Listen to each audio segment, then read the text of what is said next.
Good morning. It's 5 o'clock. I'm Joan Jones with your top stories. We're at 32 degrees right now. It's freezing outside, and we've got some rain arriving later in the week. We'll tell you about that in the forecast in a moment. Well, he was the first ever president to attend the Super Bowl, and President Trump took advantage of it by announcing aboard Air Force One that he plans to put a 25% tariff on all imports of steel and aluminum. Trump said this would be applying to all countries, but didn't make clear when the tariffs would actually go into effect. He also said that this week he plans to announce reciprocal tariffs on any country that has imposed tariffs on the U.S. So it's basically matching the duties that other countries impose on American products.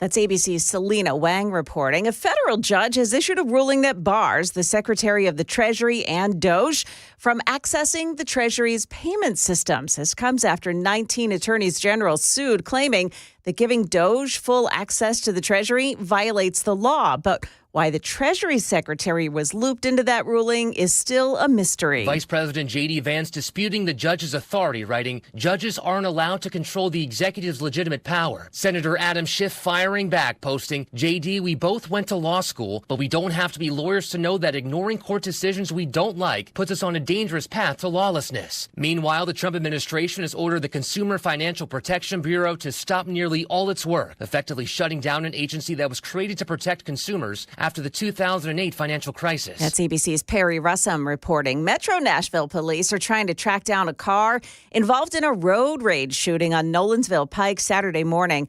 They say the drivers of the two cars got into a shouting match, and then one driver was shot in the knee. He drove himself to a fast food restaurant where he called police. Now, police are still searching for that shooter who had been driving an older model Infiniti with light gray or silver paint and black rims. Market Numbers Report brought to you by Beacon Capital Management, online at beaconcm.com. Here's Michelle Franzen. Trading will resume after the major indexes slumped Friday. Though the S&P 500 dropped, it remains near its record set 2 weeks ago.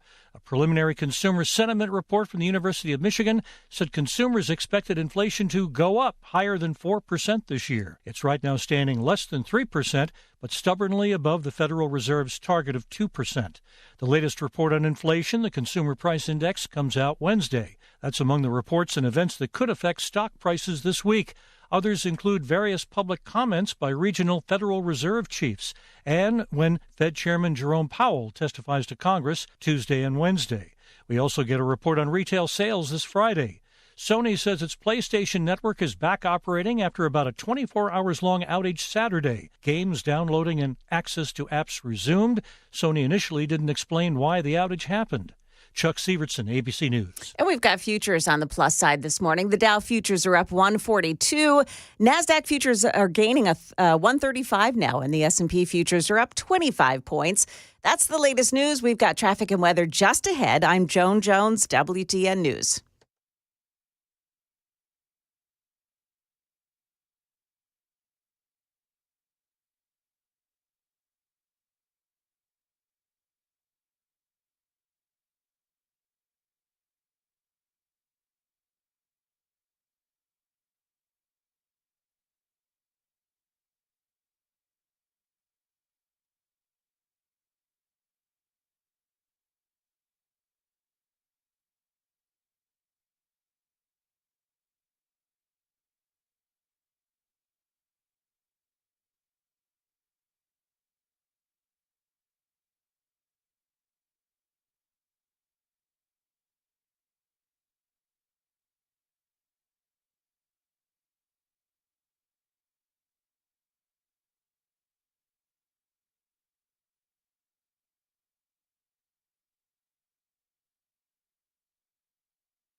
Wow, taking a look at the roads this morning. Just construction in a number of spots, but there's no volume delays to speak of heading into Nashville this morning. Traffic every 10 minutes every morning on Super Talk 99.7 WTN.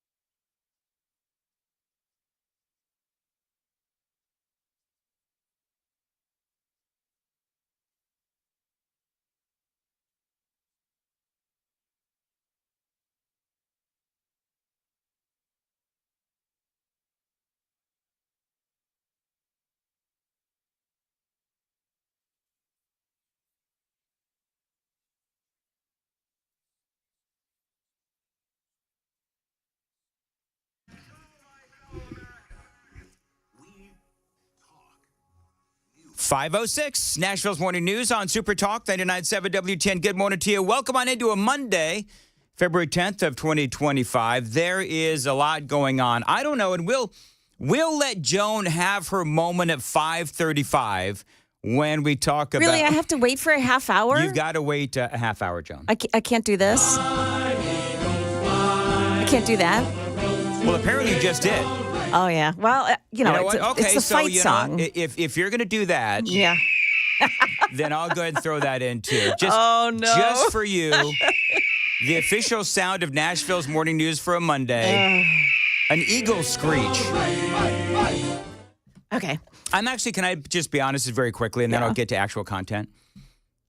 I love, not that the Eagles won and the Kansas City Chiefs lost. Whatever.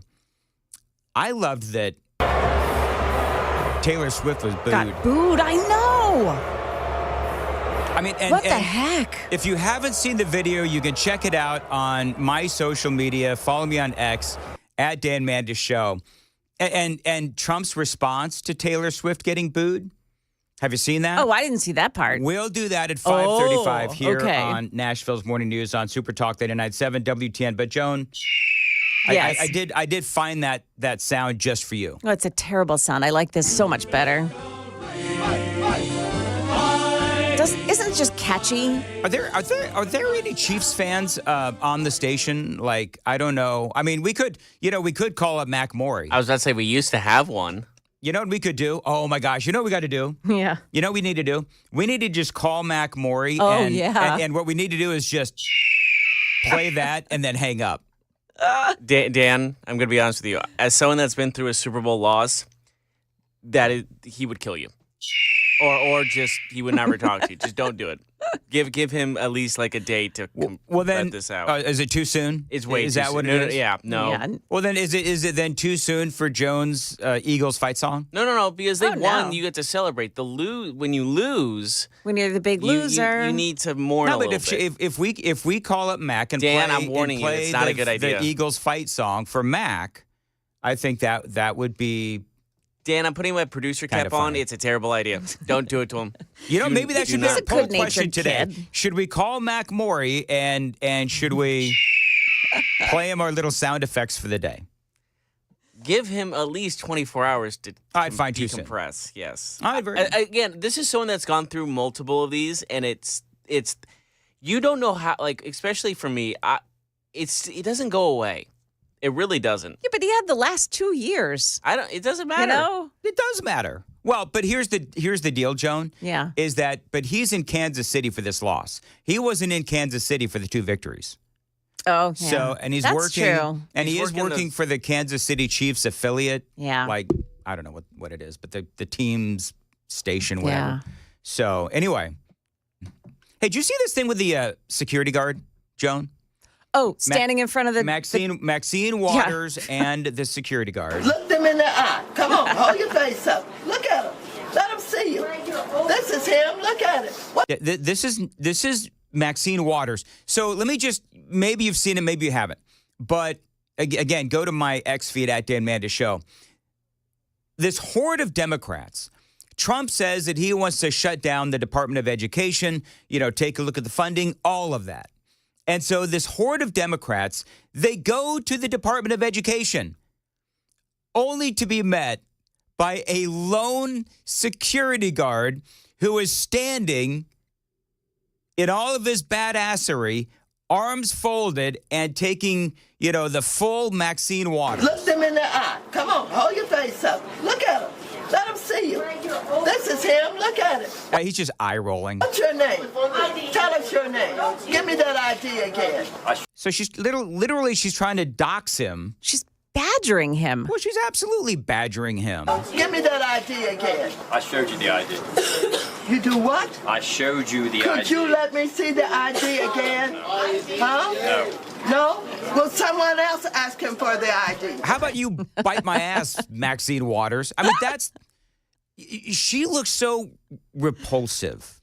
She sounds so repulsive. Can you imagine if this was flipped? Oh, if this was a white man berating a black woman, oh my Lord. Yep. I mean, cities would be burning. Yes. So reaction to this video of congressional Democrats demanding to get into the apparently soon-to-be departed Department of Education. The security guard simply won't let it happen. By the way, we do know his name. I think it's Jim. But there's a great, I don't know if you'd call it a meme, but there's a great meme out there, and it has the security guard's picture, arms folded, and it says Employee of the Month. I love it. I love that he had his glasses on his head. Like, he's over 40 by the fact that he has to wear glasses on his head. And the thing that I really love is just the perpetual eye roll. It's like, all right. You know what I mean? But I love it when you listen to, because I'm telling you, I watched the entire thing. There's like a 7, 8, maybe 9-minute video out there of this horde of Democrats. And it's all, one of the things that I've noticed, this word keeps coming up when it relates to politics today, and it is performative. So you've got this horde of Democrats that go to the Department of Education. They want to burst in there and they want to speak to, the people in there who are working for Donald Trump, working to eliminate the Department of Education. And doggone it, these Democrats, they're going to burst in there and they're going to put a stop to the whole thing. But this guard is just standing in the way. But I love what these Democrats have to say. Not only are they not letting us in, now they've called the Department of Homeland Security. We are members of Congress here to talk with the Department of Education, and they're treating us. The kids deserve to have us go in and fight for them. This is appalling. The children of this country deserve that battle. So the kids in this country deserve better. They're going in and they're going to fight for the kids by saving the Department of Education. Apparently, they haven't seen the latest report card, because the latest report card on the Department of Education and the teaching of those very kids that these Democrats are trying to protect, way down. Math, reading, you name it. Kids are not being taught in classrooms across the country. So these very kids that these Democrats are saying deserve better, what are they doing to help improve the Department of Education? Nothing. All they want to do, quite frankly, is throw money at it. You know what Joe Biden and these Democrats, do you know what their answer was? Because there's a number of things at play here. Number one was COVID. Everybody knows that kids lost a lot of education when COVID hit. These Democrats and their unions kept a lot of these kids at home, especially in Democrat-run districts and states. So that's number one. But I love how the New York Times puts this. The standoff follows a campaign promise by President Trump to dismantle and eventually shut down the Department of Education, which he has characterized as an agency injecting extreme ideology on race and gender into the nation's public schools. Well, that is true. Joe Biden spent millions, if not over $1 billion, on DEI-related programs as kids were trying to make it back into school and learning after COVID.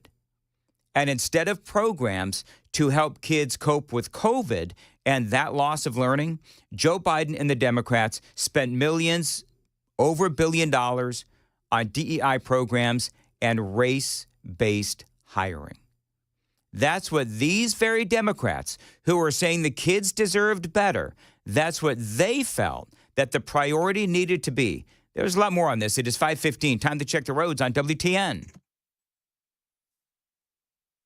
No, there is a problem this morning. It's the westbound side of 24. It's at Old Hickory Hollow Parkway. That's exit 60. There's an accident, and it looks like 2 right lanes are blocked off right now, and the exit ramp is accessible after that accident. Take your time getting around that one. Traffic every 10 minutes every morning on Super Talk 99.7 WTN. Thank you, Joan. 5:15. Weather today, a low of about 50. I should say a high of 50, a low of 30. Clouds all day. Big rain coming for Tuesday and Wednesday right now, 32 at Super Talk 99.7 WTN. So talking about the big standoff between the employee of the month, the security guard at the Department of Education, and all of these nut job Democrats. I don't know if maybe you've seen the video, maybe you've heard the audio from the video. I love this moment. He's standing here today blocking the door, and he can't give us a good reason why he's blocking this door. Make sure they see right here, all access entrance. I love how the Democrat, I don't know who it was, and I don't care, but he points to the words on the door where it says, all access entrance. It says right here. You know what the problem is? Many kids in America, thanks to that Department of Education, actually cannot read the sign on the door. All access entrance. They can't. Latest scores show, I was talking about this a few minutes ago. Latest scores show that the average reading score for 9-year-olds has dropped in the last 4 years. Now, a lot of these Democrats are trying to blame COVID. This has actually been going on for a long time. It's dropped a full 5 points over the last several years. It was the largest decline since 1990. In math, there's been a 7-point drop from 2020 to 2022.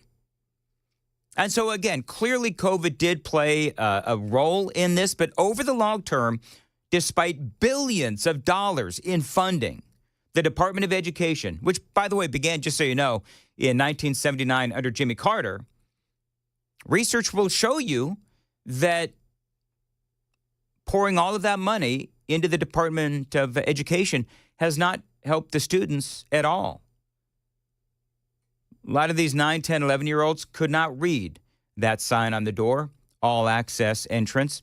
And Joe Biden, again, after COVID, decided that it was more important to go ahead and spend money on DEI programs and race-based hiring than it was to make sure the kids were all right. Well, and I think it should be clear to parents in the United States, if you want to advocate on behalf of your children, you are not allowed to come into this. Yeah, so this is from the party that has sent the Department of Justice to go after parents who didn't want boys in girls' bathrooms. This is the same party, the Democrats and Joe Biden and his Department of Justice, that went after parents who didn't want boys to play on the girls' teams. This is from Fox News talking about those scores. Average test scores among students have fallen significantly since the Department of Education was created more than 40 years ago. Both math and reading scores among 13-year-olds, they are at their lowest levels in decades. In decades. Despite the billions of dollars. And you have to think about this. You have to think, okay, so what would have happened if all of that money had gone to the states? Because that's what Donald Trump wants to do. That's what most, if not all, conservative or Republican-led states want to do, is they want to send the money back to the states. Because you've got the Department of Education riddled with Democrats and leftist woke ideology. That's number one. And number two, there's a really high overhead in the Department of Education. And so you got a lot of folks out there, including a lot of Republicans and some Democrats, who do say that, yes, the Department of Education does need to go. Here's what they say. Under President Biden, the Department of Education has seen funds spent on diversity, equity, and inclusion in K through 12 schools across the country. An initiative critics say diverts funding away from core educational subjects. And that is the absolute truth. It is 5:20 on Nashville's Morning News. Coming up, what does Betsy DeVos have to say about all this? She, of course, as you know, used to work in the Trump administration as the head of the Department of Education. All of that and a whole lot more straight ahead. Right now, Joan Jones, what's coming up at 5:20, at 5:30.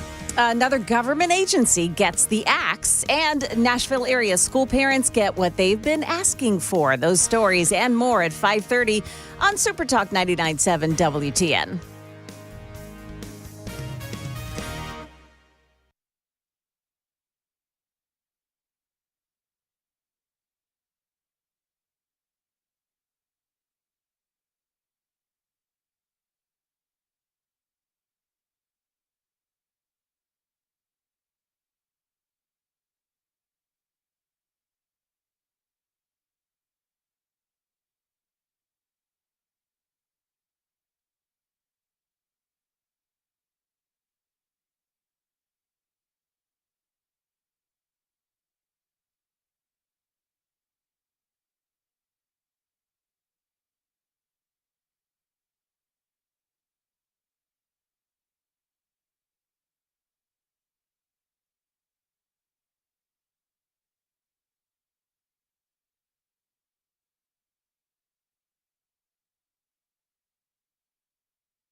Nashville's Morning News on Super Talk 99.7 WTN, talking about, honestly, it really is one of my favorite stories of the day. All of this horde of Democrats shuffling down to the Department of Education to confront Trump administration officials because the president wants to disband the Department of Education. He wants to take all that money and send it back to the states.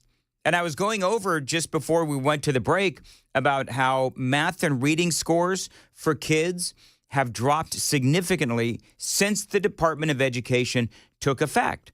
And so they don't have any scoreboard. They don't have any real record of success.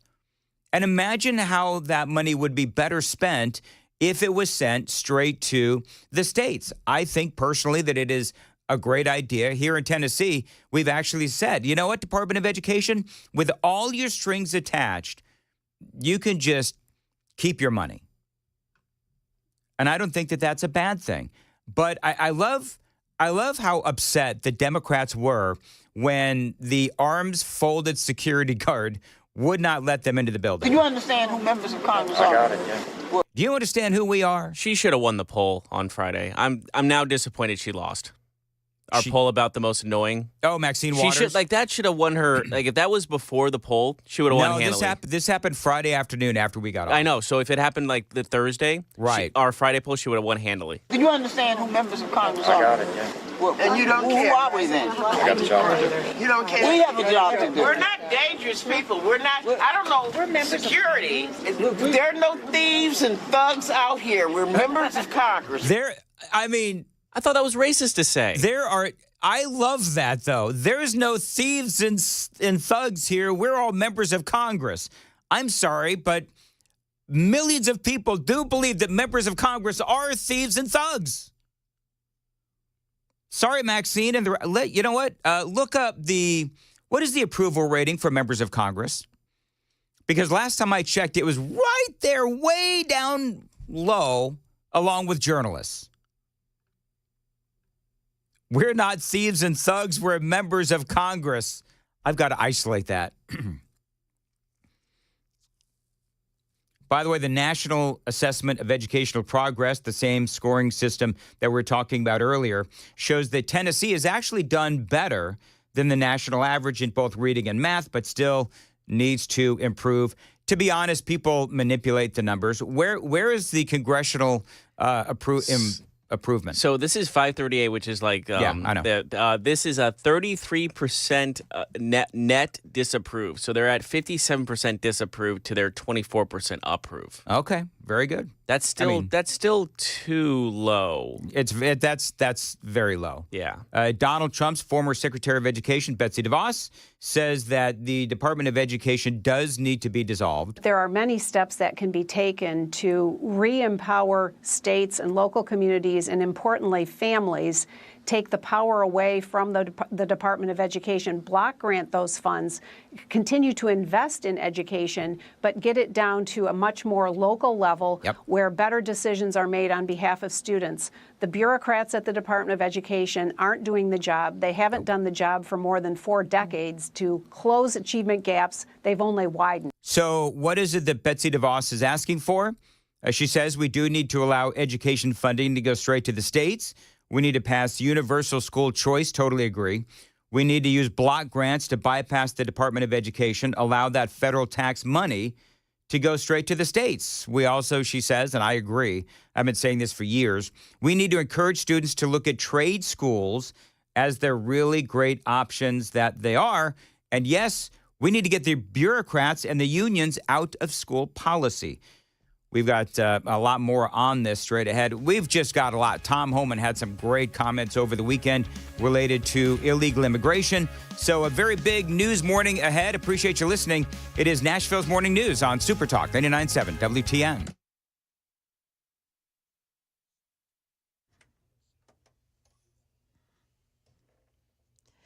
.5:30, and I'm Joan Jones with your latest top stories. The shakeup in Washington, D.C. this weekend. It was the demise of the CFPB. The Consumer Financial Protection Bureau, a government watchdog charged with safeguarding consumers' finances, ordered to cease all supervision and examination activity. The day before, Musk tweeting CFPB RIP. The move's happening even though only Congress has the power to shut down federal agencies. ABC's Selena Wang. Actually, while there are roughly 1,700 employees at the CFPB, only a few hundred workers have positions which are mandated to exist by law. There's a new security update for Metro schools involving every single high school in the area. Here's Channel 4's Jordan James. Next week, school board members will be voting on this proposal, and if approved, a brand new weapon detection system will now be in place at all of the high schools. This comes after Metro Schools says that they have conducted a successful pilot program at Antioch High School. Unlike traditional metal detectors, Evolve relies on artificial intelligence to scan for weapons. MNPS says that it will cost more than $1.2 million a year. Now that school board meeting is being held tomorrow night. Meantime, deputies in McMinn County are giving credit to a parent who found a video on their son's phone showing their son and another teenager dressed in masks and naming students that they would target in a shooting. Police arrested those teens Friday, and a search of their phones turned up even more videos. The teens are charged with making terrorist threats against their high school. In Lebanon, police spotted a stolen vehicle in a hotel parking lot, and the search of that vehicle turned up hundreds of pieces of stolen mail and materials to make fake IDs. The Range Rover had been stolen from Missouri, but the mail came from people in the mid-state and all around the country. 2 people from California were arrested. Police think they're linked to a larger operation. That's the latest news. We've got your traffic and weather next. I'm Joan Jones, WTN News.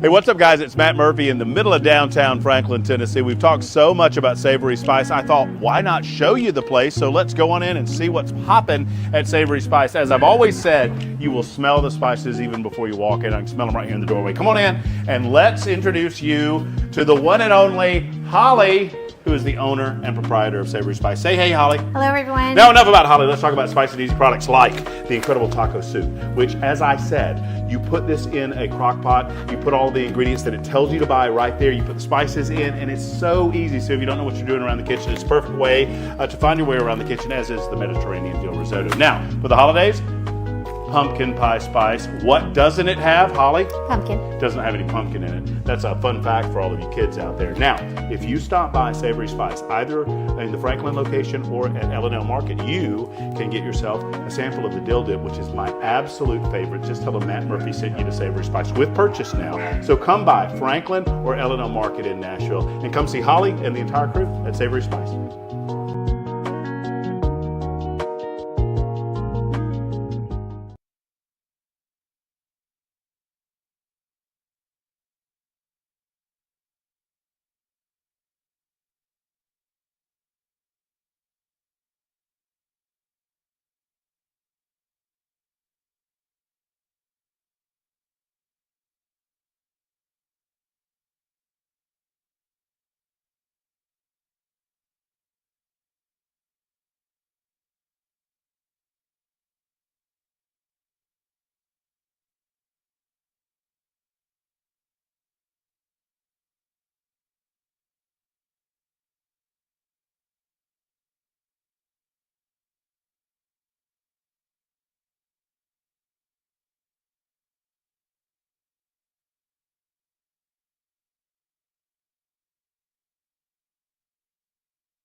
That backup on 24 is getting bigger now. 24, the westbound lanes at Hickory Hollow Parkway, exit 60.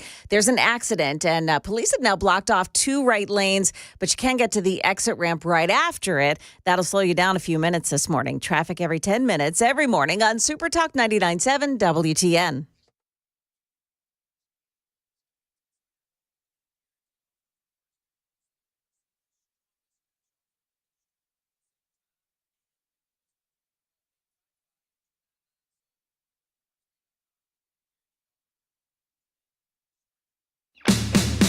.536, Nashville's Morning News on Super Talk 99.7 WTN. Good morning to your friends.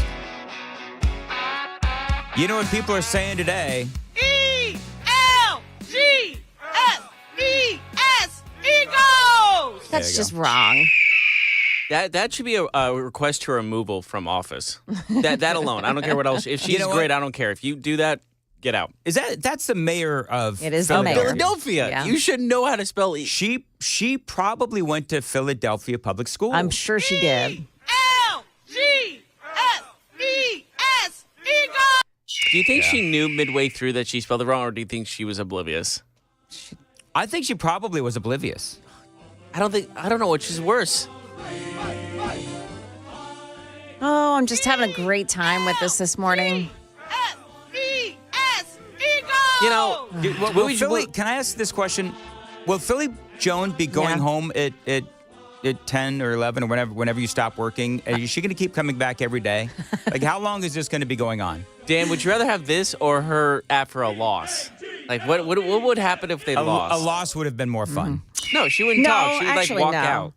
No, I'm having some fun with it now. Philly Joan. Yeah. Philly Joan. That's very funny. We need some Philly pretzels. We need some Philly what's a steak. Wait a minute. I'm a little confused. Didn't you say that you were going to bring us Philly cheesesteaks? Yeah. Okay. So in my defense. Oh, here it comes. I did not expect the Eagles to win. I bought the hype like everybody else did, that it's going to be the 3rd win for this vaunted team. Right. And it just didn't turn out that way. And I didn't really expect.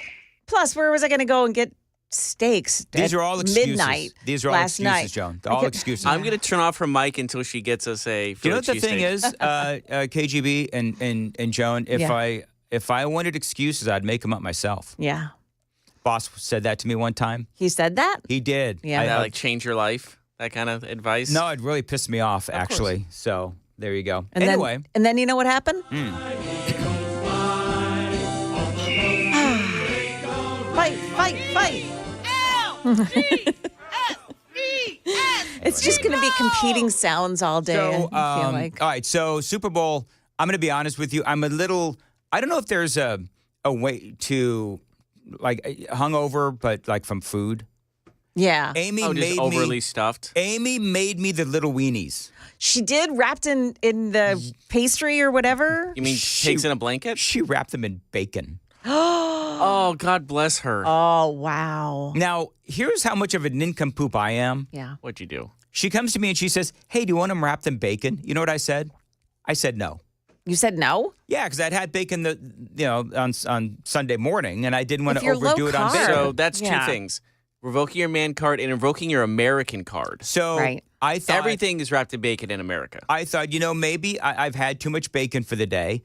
She said, "Okay, then I'm going to make mine in bacon, and you don't get any." And did you relent?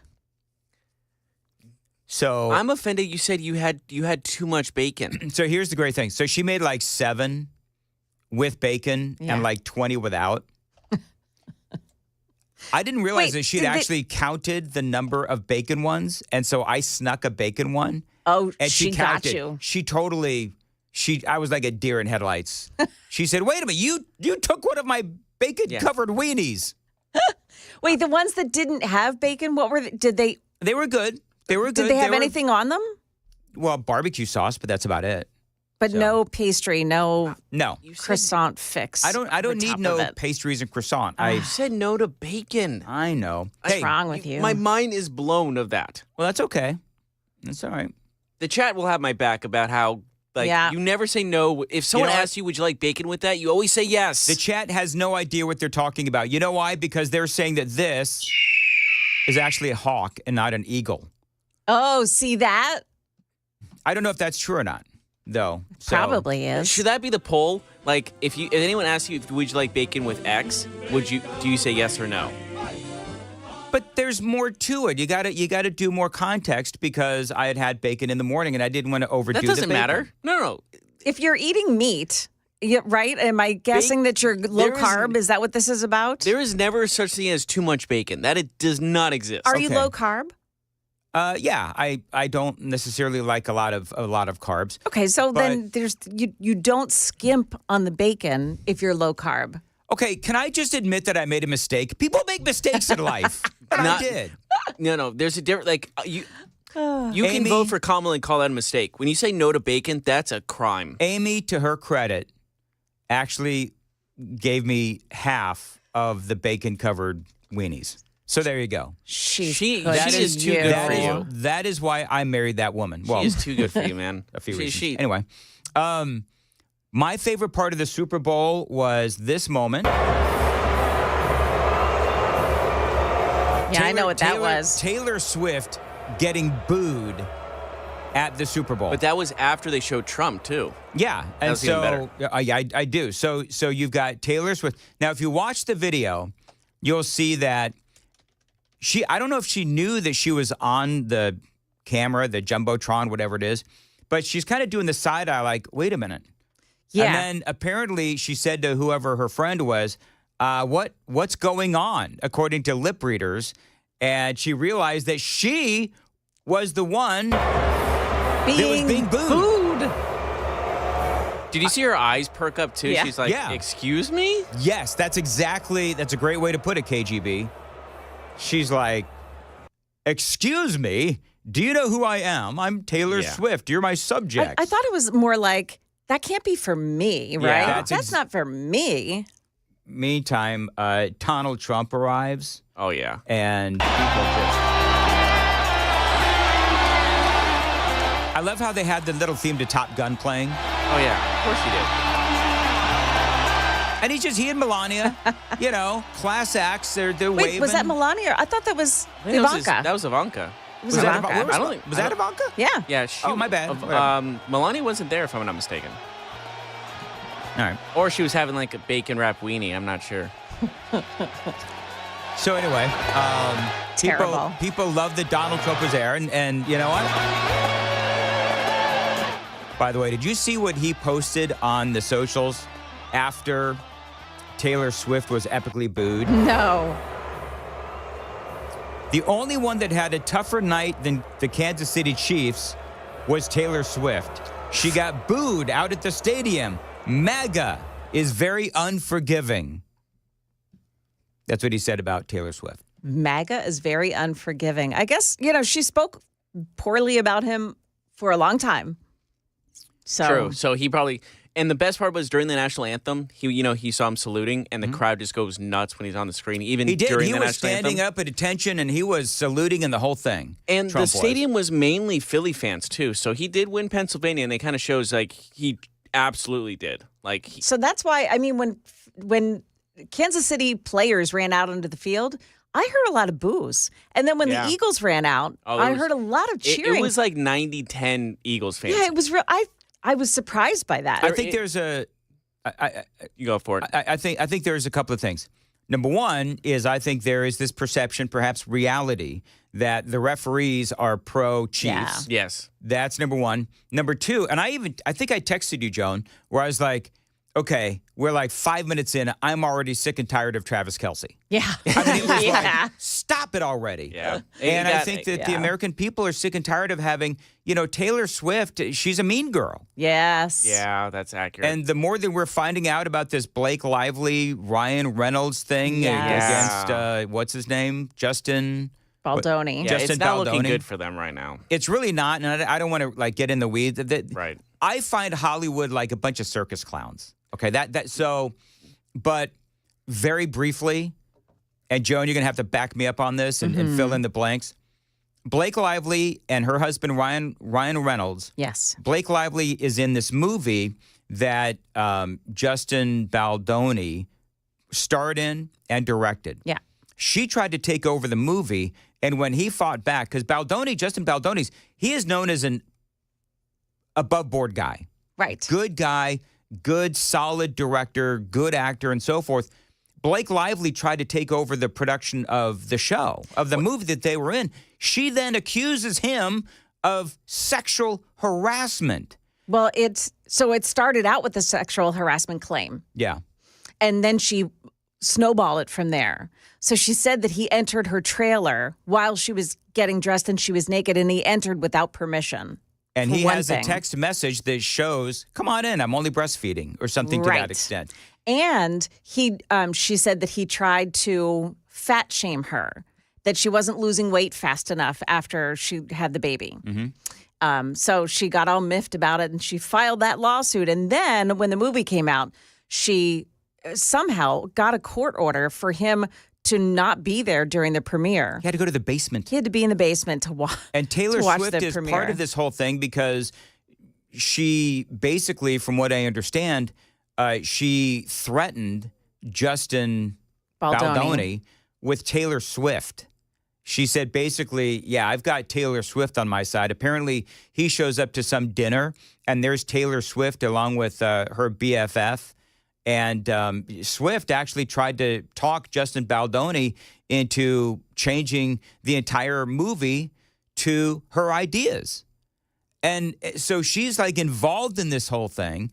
And so she looks really bad in this. And I'm not really that particularly into this whole thing, except that it looks really bad for not only Taylor Swift, but also Ryan Reynolds and what's her name? The woman. What's her name again? Blake Lively? Blake Lively. Yeah. Looks really bad for them. And now they're under a gag order. They're not allowed to talk about any of this. So I think people are just over Taylor Swift. Yeah. I'm just going to... And her, I've said my piece. Her last album was trash. It was just absolute garbage, in my opinion. Whatever. Okay, so here's how I see the whole game and the whole world. The Kansas City Chiefs are the Democrats, and the Eagles were the underdog Trump people, right? And the country was rooting for the underdog. Right. And Kansas City Chiefs, Taylor Swift was just a part of that. And so they're tired of it. They booed her. They booed them. They're tired of them winning. They want fresh, new, cool. But see, here's the thing, is you had Travis Kelce and Patrick Mahomes for the Kansas City Chiefs. Both were actually kind of respectful towards Trump. Yeah. So yes, they were. There was a player on the Chiefs, Chris Jones, who went out before their introductions to shake Trump's hand, which was really cool. Yeah. So, I'm not going to... Somebody has to win and somebody has to lose. Right. But there was a point, like with the refs and everything, that the NFL actually had to make a statement saying we're not favoring the Chiefs. That's all you need to know how crazy that favoritism was. That's exactly right. In reality. So, when you have to say, hey, we're not actually favoriting the Chiefs, you're hurting our credibility. I'm like, you lost that a long time ago. That's exactly right. Did you see the meme videos of the, Kansas City Chiefs getting ready to play? And it was the referees stretching and... Yes. That was good. That's funny. Yeah. There's AI images of like when they score, Mahomes is celebrating with the referees. There's like an AI image of it. That's good. That's funny. But in the end, the Eagles won. Joan was texting me a lot last night. She was excited. And it's funny. I even texted her going, you know what? I'm okay with this. I thought I was like, I don't want either team to win, but I was like, at one point I'm like, you know what?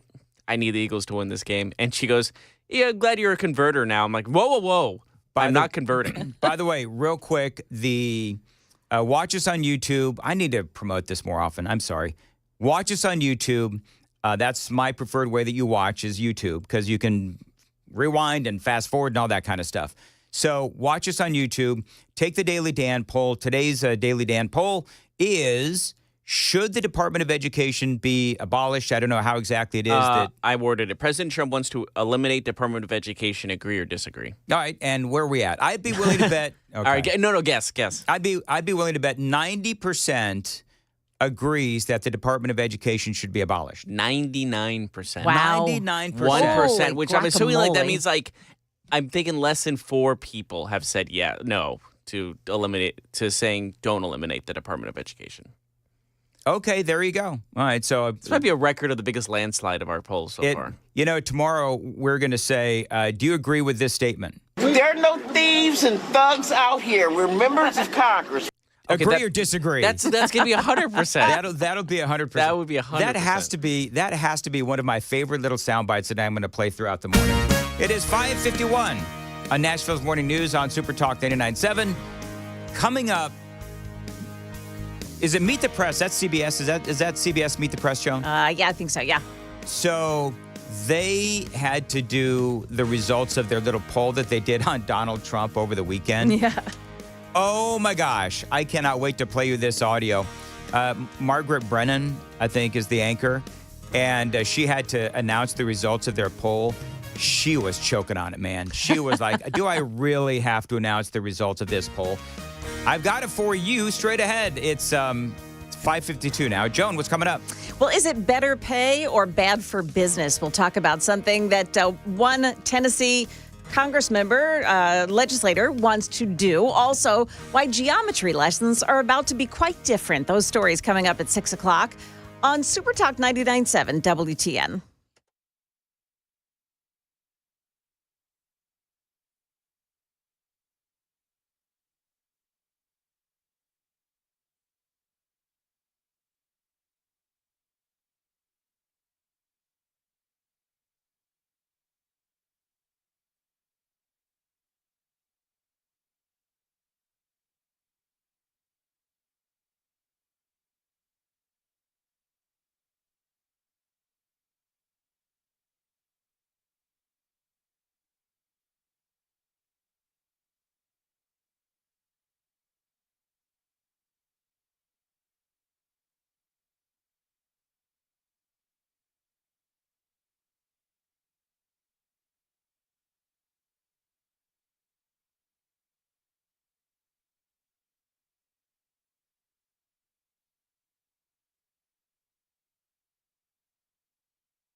5:56. Nashville's Morning News on Super Talk 99.7 WTN. Good morning to you, friends. Hey, real quick on the Super Bowl thing. Joan and KGB, did anybody understand the whole Kendrick Lamar thing? Where Kendrick Lamar was the Super Bowl halftime show. Mm-hmm. I didn't get it. I mean, I went to bed at halftime because I had already had too much bacon and a lot of other food, and I needed to get away from the kitchen. But it was really Kendrick Lamar that sent me to my bedroom. I was like, I cannot sit through 15 minutes of this. I legit couldn't understand him. Yeah, he was like mumbling. And then the girl that was, I don't know the girl's name, but she was lip syncing clearly. Yeah, it was bad. Oh, I didn't watch. You didn't watch it? I didn't watch the halftime at all, no. Okay. All right. Yeah, I didn't get it, but I didn't know if it was like America hate or not, too. Because remember, there's like an American flag with people on it. I'm like, Yes. is this hate or love? I could not tell. Couldn't tell. But I have not seen one positive thing about Kendrick Lamar's appearance at the Super Bowl. People have saying this is the worst halftime performance of all time, and that's saying something. Wow, that is saying something. Like, I think Clay Travis, our Nashville native voice, makes what do you guys think about this? And it was like all negative. All negative? Yeah. Not one positive? I mean, Okay. a couple positives, but it's like our poll. It's like 98% to 2%. Yep. By the way, anybody watch the hate commercial between Snoop Dogg and Tom Brady? I hate you because we're from different neighborhoods. I hate you because you look different. I hate you because I don't understand you. I hate you because people I know hate you. I hate you because I think you hate me. Because I need someone to blame. Because you talk different. Because you act different. Because you're just different. And so then, of course, the words on the screen, the reasons for hate are all as stupid as they sound. Man, I hate that things are so bad that we have to do a commercial about it. Me too. And there you go. And people are saying that was dumb and gaslighting, and people pointing out, bashing Tom Brady, who I've always, I know that I'm in the minority here. I've always liked Tom Brady. I think people hate him because he's one of the best. But remember, he had a MAGA. What did he have in his locker? He was somehow affiliated with Donald Trump. I don't even remember how or why or what. Yeah.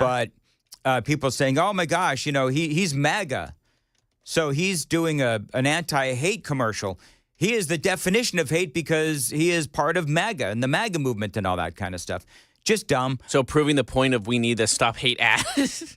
You know what? We need to stop hate against MAGA. This was supposed to be an anti-Semitic thing. It was Robert Kraft, who, I don't know, I don't know if he still does, but he used to own the Patriots. And I guess he still does. Okay, so he's got some sort of a organization to fight anti-Semitism, and I totally get that. But it's kind of funny, the anti-hate commercial brought out all kinds of hate. Did you see the Jesus commercial? That one was really good. I did not see the Jesus commercial. There was a Jesus Saves commercial, which it's He Gets Us website. It was a really good one. Very good. Yeah, that's not the first time they've done that commercial. I know, but I always love that one. Yeah. All right, very good. It is coming up on 6 o'clock, Nashville's Morning News on Super Talk 99.7 WTN.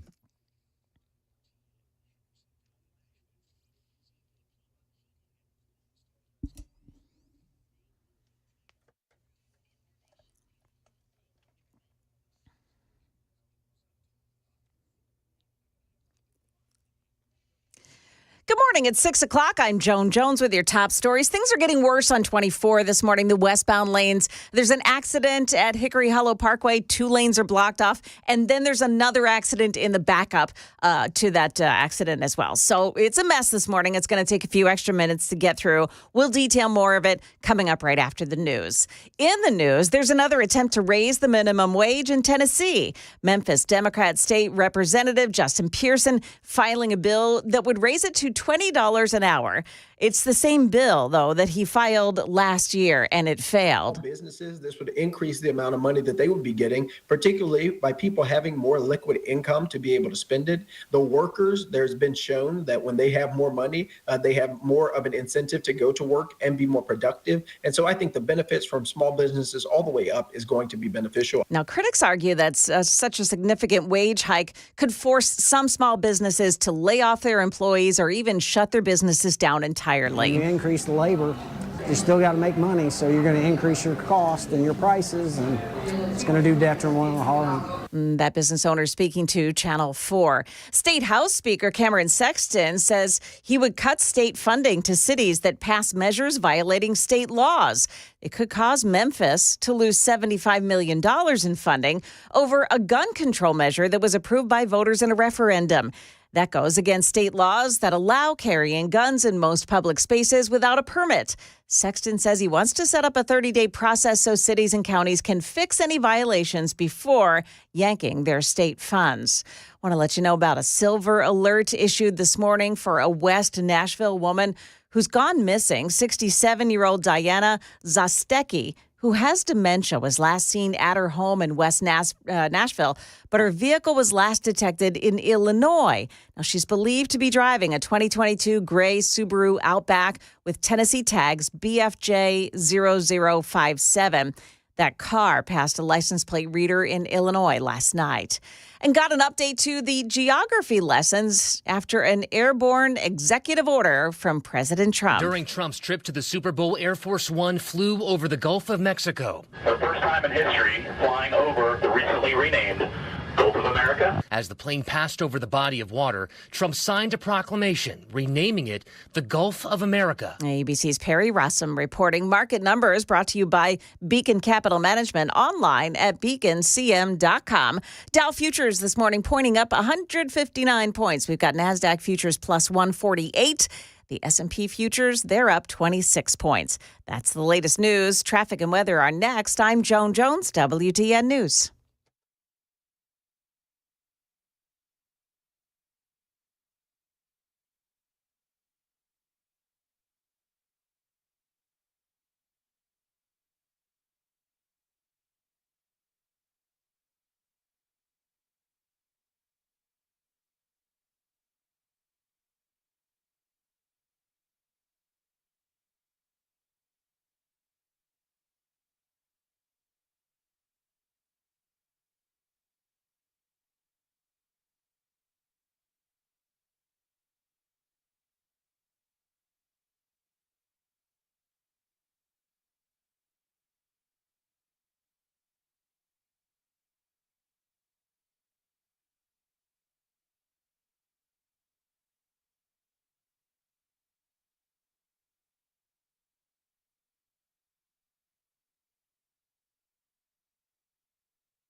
It's 24 westbound at Hickory Hollow Parkway, exit 60. The accident there still blocking off two right lanes, and traffic is backed up to exit 64. Now, in that backup of traffic, there's another accident. That's on the shoulder now. They're also telling us, TDOT is also telling us that the exit ramp that's after this accident is open and accessible. But again, it's going to be a mess this morning. 60 on 24, the westbound lanes at Hickory Hollow Parkway while they're working on that accident scene. Traffic every 10 minutes every morning on Super Talk 99.7 WTN.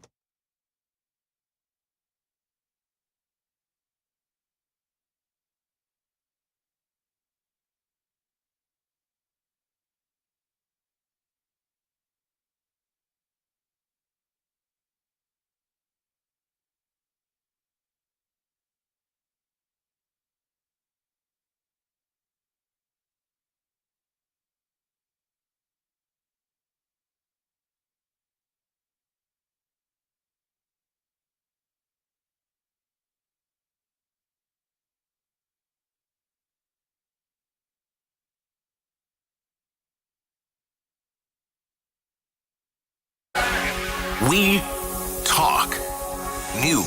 6:06 Nashville's Morning News on Super Talk 99.7 WTN.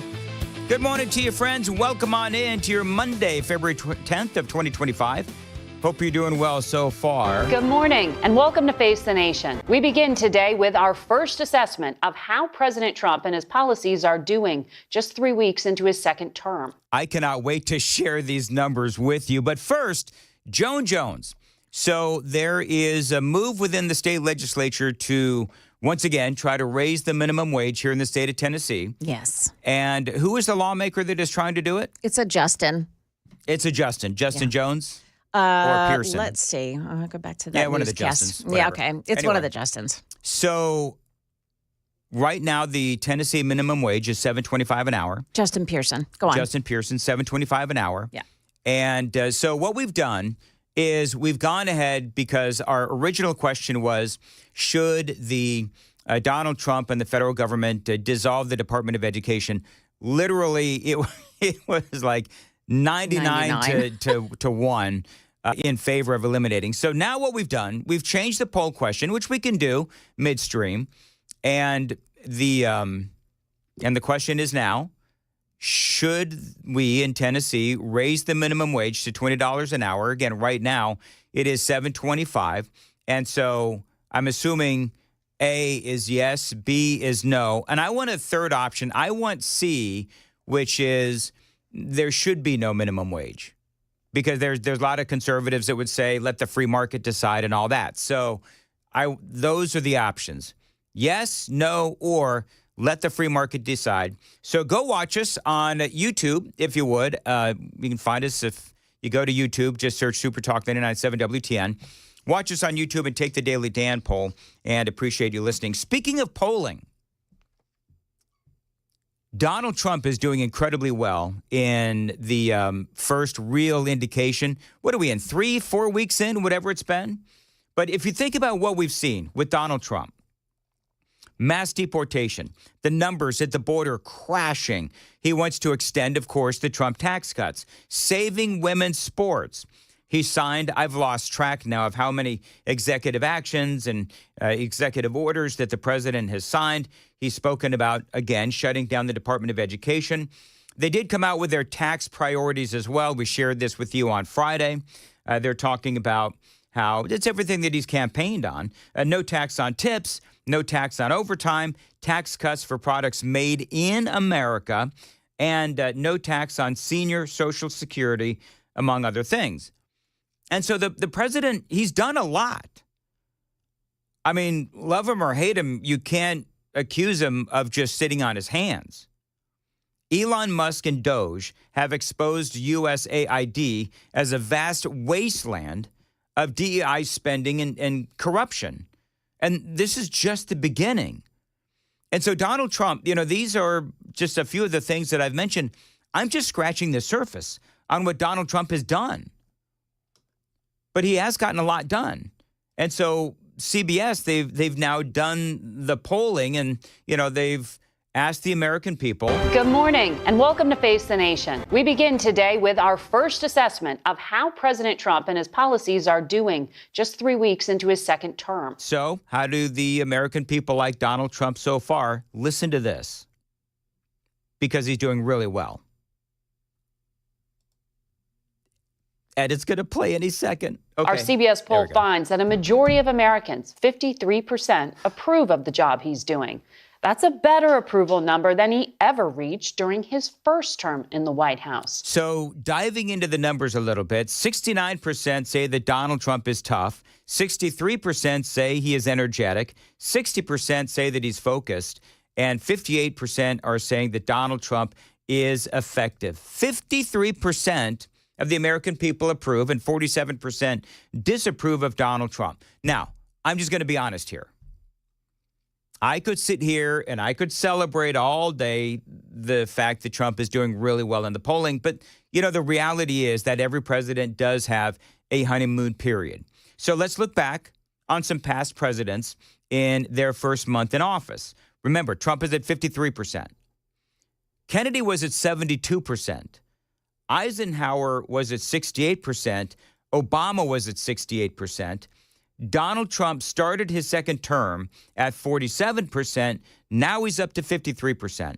But this is all part of the natural order of things. I don't know where Biden was in his first month. I probably could have Googled that. But we always see Donald Trump and other presidents as well. This is part of just that honeymoon period. But you see, when it comes to Donald Trump, and by the way, he is far higher than he was his first month in office in term number 1. So term number 2, Trump 2.0, he is doing really well, 53% approval rating. The reason I think this, though, is interesting and significant is because there is still a very large contingent of people that are just infected with Trump derangement syndrome. But the CBS pollster Anthony Salvato talks about why Donald Trump is doing so well. I will keep it simple. He is doing, in the eyes of the public, what he said he would do in the campaign. There's political value in that. In fact, 70% of people say he's doing what he promised. Yep. That's whether they approve of him or not. Now, there's another part of this that continues over from the campaign. There were words that he was described as being tough, being energetic. And he still is today in big majority numbers. So as people take a look in these first few weeks, there's been a lot of activity. They're getting that general sense of governance, and that's being reflected in these early numbers. You think CBS and Margaret Brennan, they were choking on this poll? It had to hurt. By the way, Joe Biden, first month in office, his approval rating, KGB looked it up, 54%. So it's with that backdrop, though, that Donald Trump was able to sit down with Bret Baier and talk to the president for the big Super Bowl interview, and they did discuss a lot. This was a pretty good interview, and Trump did answer a lot of questions. I don't know if it's kickbacks or what's going on, but the people, look, I ran on this, and the people want me to find it, and I've had a great help with Elon Musk, who's been terrific. Yeah, he's talking about, of course, investigating USAID and all of the corruption. Bottom line, you say you trust him. Trust Elon? Oh, he's not gaining anything. In fact, I wonder how he can devote the time to it. He's so into it. But I told him do that. Then I'm going to tell him very soon, like maybe in 24 hours, to go check the Department of Education. He's going to find the same thing. Then I'm going to go to the military. Let's check the military. We're going to find billions, hundreds of billions of dollars of fraud and abuse. And, the people elected me on that. Yeah, I mean, they really did. By the way, coming up at 6:25, you want to stay close in about 10 minutes. Great audio. How the Democrats justify spending $20 million for Sesame Street in Iraq. I'm going to play that audio coming up at 6:25 on Nashville's Morning News. And you hear Trump in this interview with Bret Baier, and he is talking about going after the federal government, one agency at a time. I think that's a good thing. And I know that most of you do as well. By the way, this weekend we found out about this organization. Did you hear about this, Joan?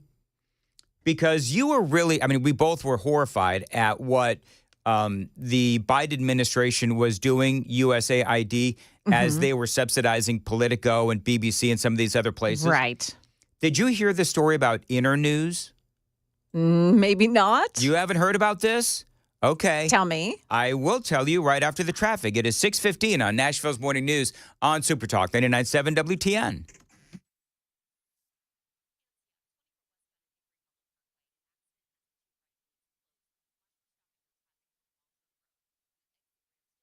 After the accident. No problem. 32 degrees. 5 or 40. I'm Christy O'Brien. All right, very good. As far as your weather today goes, a high of 50, cloudy all day. We've got rain expected for Tuesday and Wednesday. Right now, 32 at Super Talk 99.7 WTN. So, Inner News. You know what Inner News does? This is part of the corruption of our government. Yeah. They fund local journalism across the world, not in America, across the world. And so basically what they're doing is they're funding propaganda across the world. They're actually training, I'm going to air quote this, training journalists. But what they're really doing is they're teaching them how to spread propaganda. Remember what Ron Paul said about how we were funding journalism and the media in Ukraine? It is reported that 90% of the media outlets are funded by the U.S. government. This means that there is virtually no independent media in Ukraine. Only fake news outlets willing to toe the U.S. administration's propaganda line. Internews. And so this is part of what and where our money goes. Turns out that through U.S. aid, we are not only funding Ukraine's media, but also news reporting media in other countries across the world. Do you know who's involved in this, Joan? Who? George Soros. Of course he is. Of course he is. Of course he. I didn't even need to say it. I already knew the answer. We spent on Internews $500 million. They publish basically propaganda. They publish stories that are only approved from USAID. That's not news. So, well, I know that. They push that. This is also insidious, and those of us in the broadcasting world understand how insidious this is. So USAID and their local partners in propaganda pushed advertisers to only buy approved news sources. So an example of that would be, just to sort of make it relatable, think about if our government went to a major company and says, you should only advertise on MSNBC and CNN. They're approved, but don't advertise on Fox News or talk radio. That's the equivalent of what this Internews and USAID did. That's what's going on. That's what your taxpayer dollars, by the way, as journalism here in America is absolutely dying. And this is an example as to why it's dying. The government should not be in the business of funding news media, NPR. The government should not be in the business of funding news or training them, because there is no independence. And we sure as heck shouldn't be funding journalism, and I'm again air quoting, journalism in other countries. It is just insane. And so Brett Baer talking about, his interview with Donald Trump. They also spoke about the fact that Trump was actually at the Super Bowl. What's different with you and your administration? The difference between the 45th president and the 47th president? Well, with the 45th, I had tremendous opposition, but I didn't know people, and I didn't have the kind of support that I needed. I put people in office, some really great ones, but I had some that I wouldn't have put. I would have, known better if it were a couple of years later, or if I had a little more experience in D.C. I was a New York person, not a D.C. person. And I had a lot of opposition. I just noticed, I looked on the stage for the recent inauguration, and I'm looking, it's like a who's who of Washington. Yep. Well, if you look on the stage for the first one, it was just the opposite. I think part of what, because they're talking about, Trump the original and Trump 2.0, and he's learned. Donald Trump knows how to do this now. He's got the right people in place. He's got the right policy in place, and he knows what he's up against. And he's also got the perspective of a guy who has dealt with all of that lawfare. He's been dealing with all of the, well, look, not one, but two assassination attempts. Again, the lawfare, all of the things that the Democrats did to him in the first term and during the 4 years that he was out of office. And so he's got not only the perspective of that, but America has the perspective of 4 years under Joe Biden. And so I think we all have, I don't have a different perspective. I knew all along that Biden was going to be a disaster, and I was a supporter of Donald Trump pretty much from day one. And so a really good interview. Donald Trump, Brett Baer, I've got more on this throughout the morning as we roll through a Monday. By the way, coming up at 6:25, great audio. You want to stick around for this. How the Democrats justify $20 million for Sesame Street.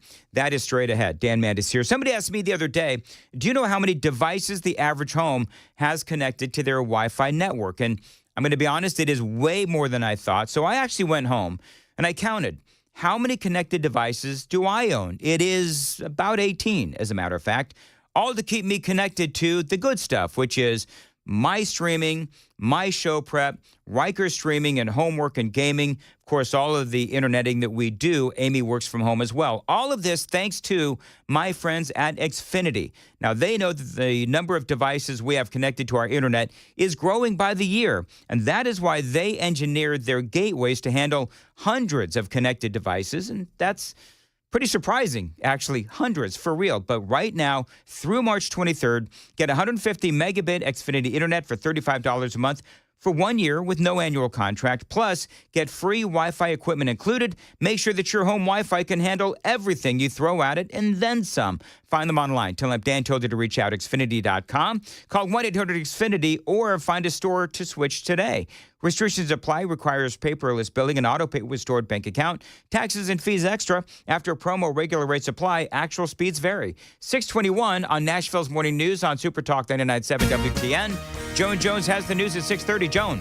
The one factor that investigators point to in the crash of a plane in Alaska. And President Trump is literally changing the money in your pocket. We've got those stories and more coming up at 7 o'clock on Super Talk 99.7. Make that 6:30 on Super Talk 99.7 WTN. Ever wonder what Matt Murphy looks like? Well, Guaranteed stuff offer is the suffering easiest way to aside. sell your home. It's really simple. We bring you an all-cash offer.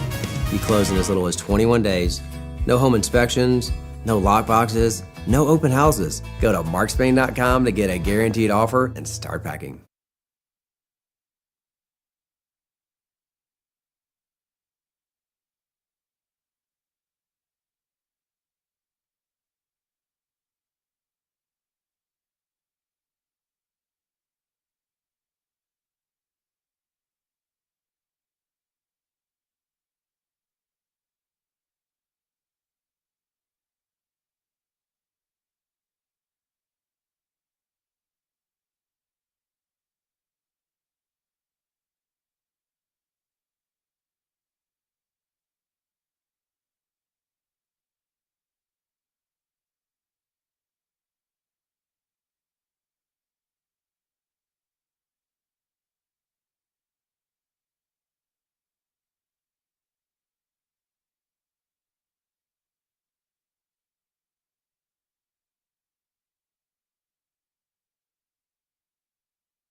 .625 Nashville's Morning News on Super Talk 99.7 WTN. Appreciate you listening. Want to tell you about my friends at Zero Res. You know, I used to worry about the chemicals that carpet cleaning companies used on my carpets. That is why I switched to Zero Res years ago.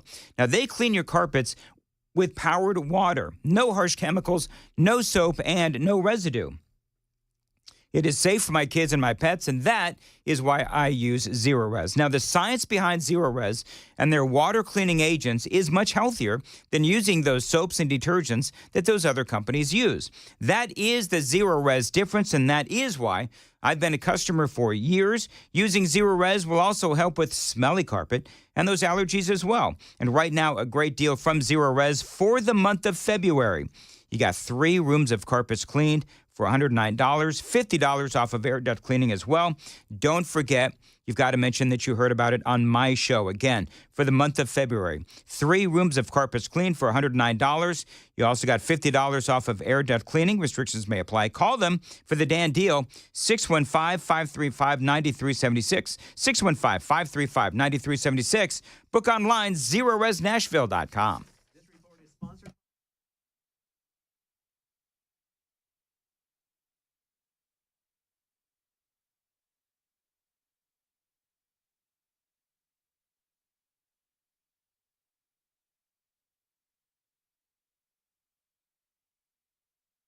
Yeah, I don't know how the Democrats can justify $20 million and spending that for Sesame Street in Iraq. But Chris Coons, I think he's a senator, he was on with Michael Smerconish, and he tried to justify that $20 million that we spent, USAID, $20 million bucks for Sesame Street in Iraq. Now, let me ask you, do you agree with what he has to say? This isn't just funding a kid show for children, millions of children in countries like Iraq. It's a show that helps teach values, helps teach public health, helps prevent kids from dying from dysentery and disease, and helps push values like collaboration, peacefulness, cooperation in a society where the alternative is ISIS, extremism, and terrorism. And to your point, it's pennies on the dollar. The U.S. Department of Defense has an annual budget of about $850 billion. USAID was spending about $30 billion. It is a small proportion of our total federal spending. And as Joe and I would often say, it's not just soft power, it's smart power. So I just want to make sure we got this right. So the answer to radical Islamic terrorism is Sesame Street. Is that what it is? I mean, you've got to be kidding me. I heard that and I thought, okay, so if they do believe that that is the answer to ISIS and Al-Qaeda and their recruiting of, kids in Iraq, well, then we're in trouble. And I don't think that anybody's buying it. I saw this audio with Chris Coons, Democrat, of course, was making the rounds, and nobody's buying it. And this whole deal about, well, it's only, a very small percentage of the overall, nobody cares. That money should be going to America and Americans and our needs. So the more they try to explain it, the worse it actually sounds. The super text line is open, 615-737-9986. Coming up at 6:35, Donald Trump is going after another agency, and what he said about Canada is making news. Those stories and a whole lot more. By the way, a very scary story. 6:55, we're finding out more about the assassination plot from Iran against President Trump. We'll talk about that as well. It is 6:30 on Super Talk 99.7 WTN.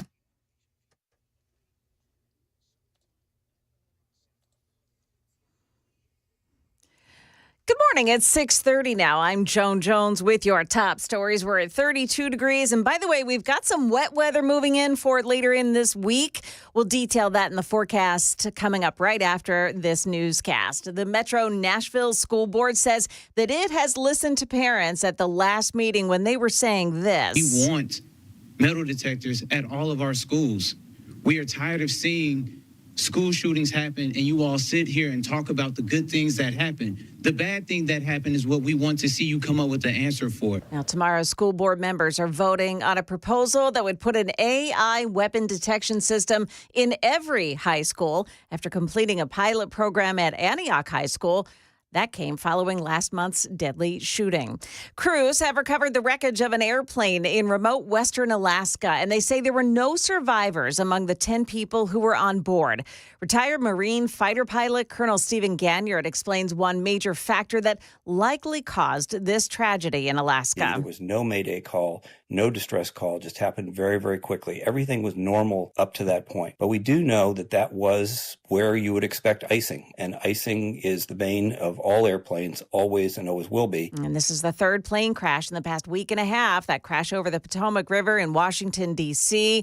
It was an American Eagle regional jet that crashed into a military Black Hawk helicopter. And then days later, the medical transport jet that crashed down onto a busy street in Philadelphia. All of the crashes are under investigation.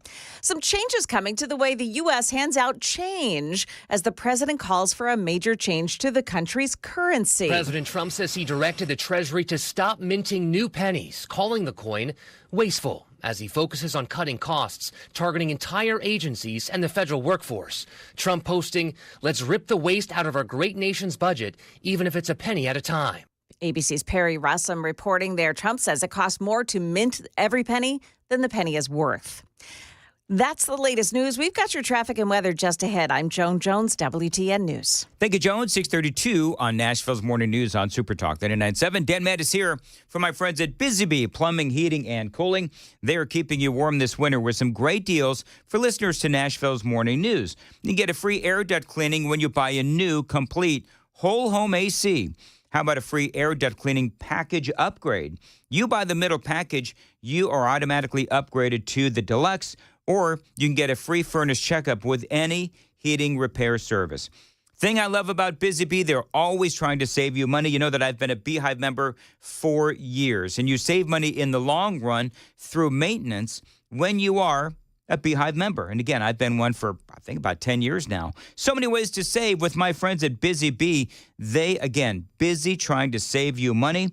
Find them online, busybhvac.com. Please tell them Dan Mattis told you to reach out. Their phone number is 615-775-7833, 615-775-7833. Again, online, busybhvac.com.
Well, we have an accident on 24, the westbound lanes. It's after Bell Road, exit 59. Now that accident has been pushed off to the shoulder. So the right shoulder is blocked off, but all the lanes have been opened up now. You've got an accident as well up at Hickory Hollow exit. That one has been cleared away. Traffic every 10 minutes every morning on Super Talk 99.7 WTN. 6:35, Nashville's Morning News on Super Talk 99.7. Dan Mattis here, and look, we're all getting older, and so many of us simply are not where we want to be.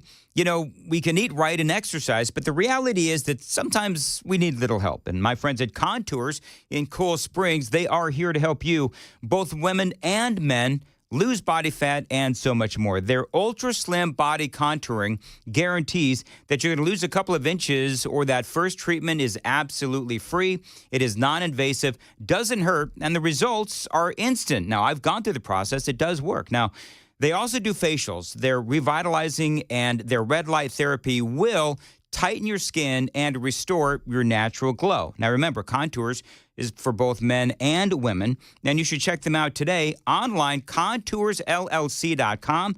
contoursllc.com. By the way, those facials, a great Valentine's Day gift. So this is a company. It's a great company. Call them 615-236-9960. 615-236-9960. Again, find them online, contoursllc.com to schedule an appointment.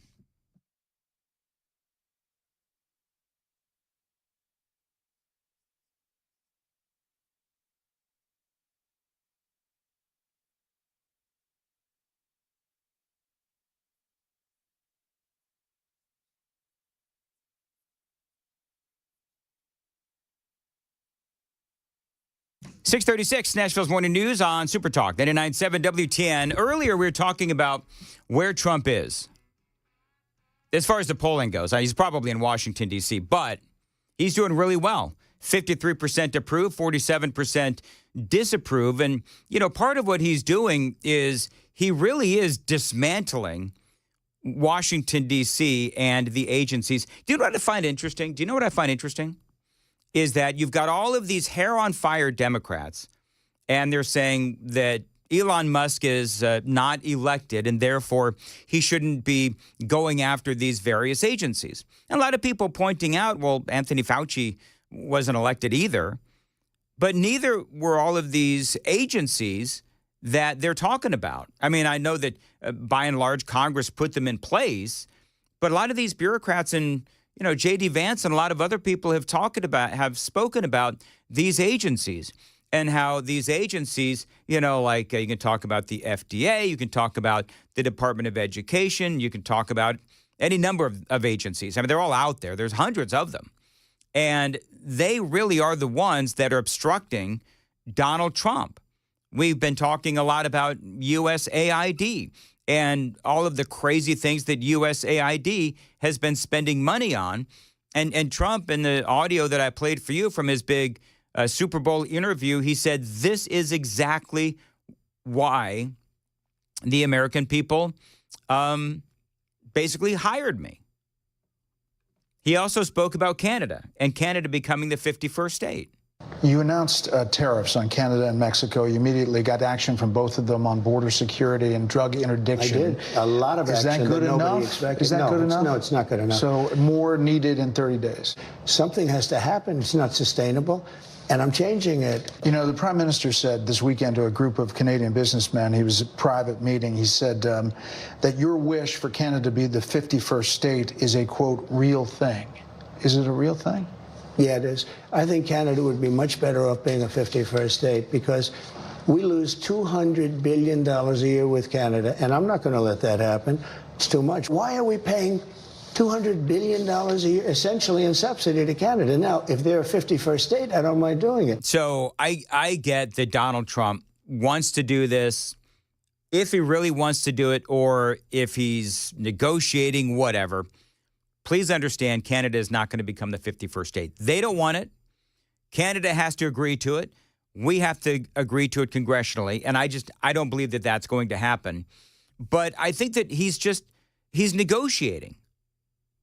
And that's not a bad thing. I mean, look what happened with Mexico and Canada. They talked about it, how he was wanting more action on the northern and the southern border. He wanted help, and he got help. And so that's, at least to me, all that he's doing. And again, I don't see anything wrong with that. But part of this discussion, and there's a lot of news today regarding tariffs.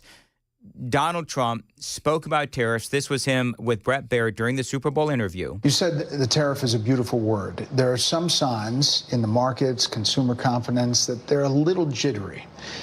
So if all goes to plan, when do you think families will be able to feel prices going down, groceries, energy, or are you kind of saying to them, hang on. Inflation may get worse until it gets better. No, I think we're going to become a rich. Look, we're not that rich right now. We owe $36 trillion. That's because we let all these nations take advantage of us. Same thing, like $200 billion with Canada. We owe 300. We have a deficit with Mexico of $350 billion. I'm not going to do that. I'm not going to let that happen. All right, so Trump, of course, making America great again, and he thinks that tariffs is the way to make America rich again. He did announce new tariffs on Sunday in the news today. There's going to be a 25% tariff on all steel and aluminum coming into our country, including from Canada and Mexico. The U.S. Steel Manufacturers Association, as you can imagine, supports this. Basically, what the president is doing is he is encouraging more steel purchasing and production here at home because China has been glutting the market with steel. And so what that does is that forces us, as in America, to lower our prices. And so that's not good for the steel industry. But here's the deal, is that will this, and I know this is well-worn territory, a lot of folks will say this will drive up the prices of steel and items that are made with steel and, of course, aluminum as well. Trump also says that he will be imposing reciprocal tariffs in cases where our exports are tariffed. He's going to levy this reciprocal tariff on that country that has placed a lot of tariffs on stuff that we export into their country. And so basically, and this is part of how the New York Times describes this, if there is a country that is charging us 130% tariff and we're charging them nothing, then that's going to stop. Trump says it's not going to stay that way. Very simply, if they charge us, we're going to charge them. I don't have any problem with that whatsoever. I will tell you, though, that there is, as you know, there's a lot of debate over whether or not these tariffs will eventually lead to higher prices. It could. Trump has said short-term pain, long-term gain. This is having an impact on the markets. So they were down on Friday. We'll see what happens today. But some are saying this is going to be financial Armageddon, right? This is going to lead to job losses, economic impact, prices are going to go up, and, you know, all of that kind of stuff. But it could be balanced out by Donald Trump's tax cuts. So we really don't know what this will do. But China, again, they've been dumping steel into the world market that has had a big-time impact on our own production and revenue streams here in America. Because when China does that, that basically what happens is everybody is buying Chinese steel at a far lower price, and then our steel market here in America is negatively impacted. So by placing those tariffs on steel and aluminum coming from China, then ultimately what that means is that it's more of an even playing field. But again, big debate as to whether or not this is going to impact, at the end of the day, our bottom line, not as, I'm going to air quote this, America's bottom line, but my bottom line and your bottom line. Will this ultimately lead to higher prices, and will that be balanced out by other things, including cuts in spending and Trump's tax cuts as well? And also, by the way, we don't want to keep buying stuff from China because, frankly, China's evil. All right. What's the next agency that is going to go down? It looks like, and you've heard Joan reporting on this, I think, the Consumer Financial Protection Bureau is next in line for exposure. One tweet from Elon Musk sent Washington, D.C. into a tizzy. Yes, a tizzy. And we'll talk about that straight ahead. 6:45, time to check the roads on WTN.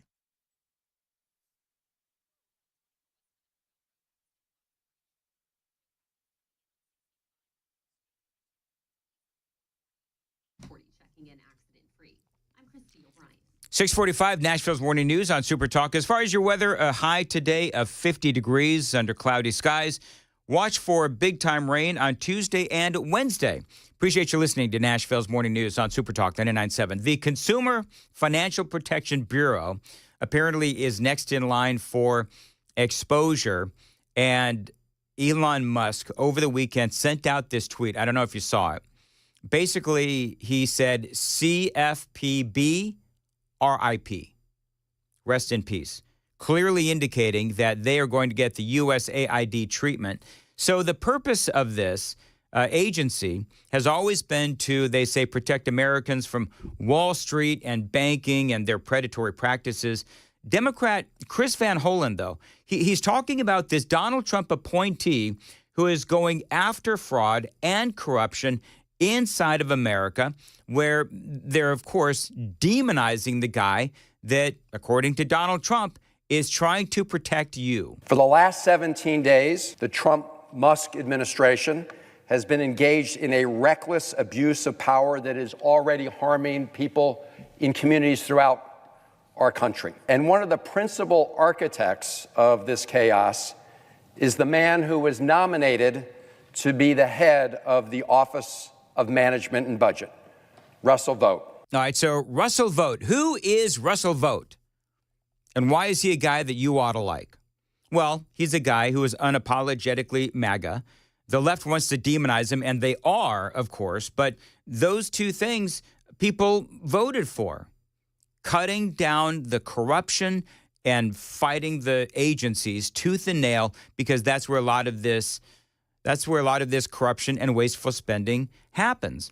And so he was confirmed as the director of Office and Management and Budget. And Russell Vought, he's often spoken about executing mass deportation, cleaning out the deep state. That is what Donald Trump was brought in to do. And so now he is Donald Trump's director of OMB. He was in part of the first term as well. He's just been confirmed again. He is also acting director of the Consumer Financial Protection Bureau, the CFPB. And so, again, Elon tweeting over the weekend, CFPB, RIP. So it does look like they are next in line. And Russ Vought, he tweeted this out over the weekend.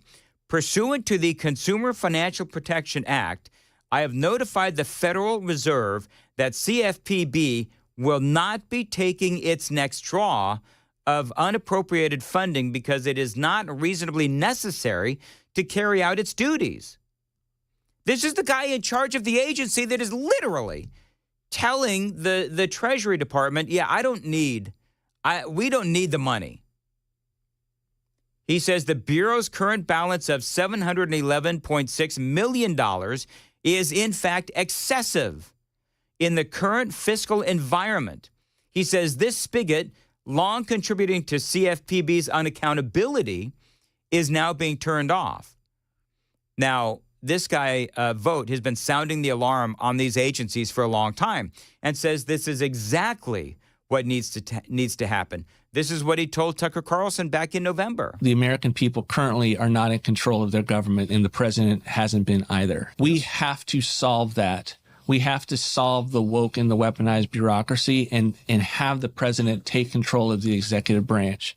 So my belief, for anyone who wants to listen, is that the president has to move executively as fast and as aggressively as possible with a radical constitutional perspective to be able to dismantle that bureaucracy and their power centers. And so for that, this guy is being absolutely demonized, and that is what Donald Trump is doing.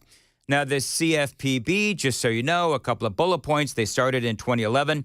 Its budget and staffing, like all government agencies, has absolutely ballooned, full of Democrats who gave almost exclusively, according to Fox Business, to Kamala Harris and others on the left.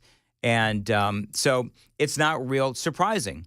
A lot of folks will tell you this is an unnecessary agency, that the FDIC should be doing the work of protecting consumers against illegal business practices. But here's the thing, and this is always one of the things that you notice, whether it's USAID or this agency that we're talking about now, the CFPB, is that they're shrouded in secrecy. They don't want people looking at the books.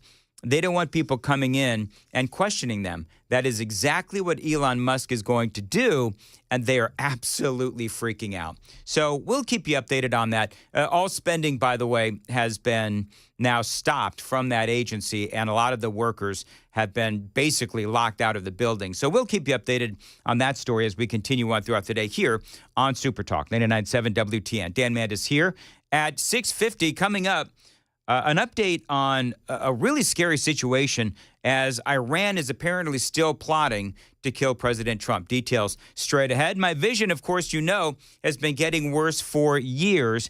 I knew that I needed to make a change. You know that I now have decided to make a change. I got my vision corrected with the help of Dr. Horn and Vision for Life. Now, if you go online and you read their reviews, they are incredible. Mine is incredible as well.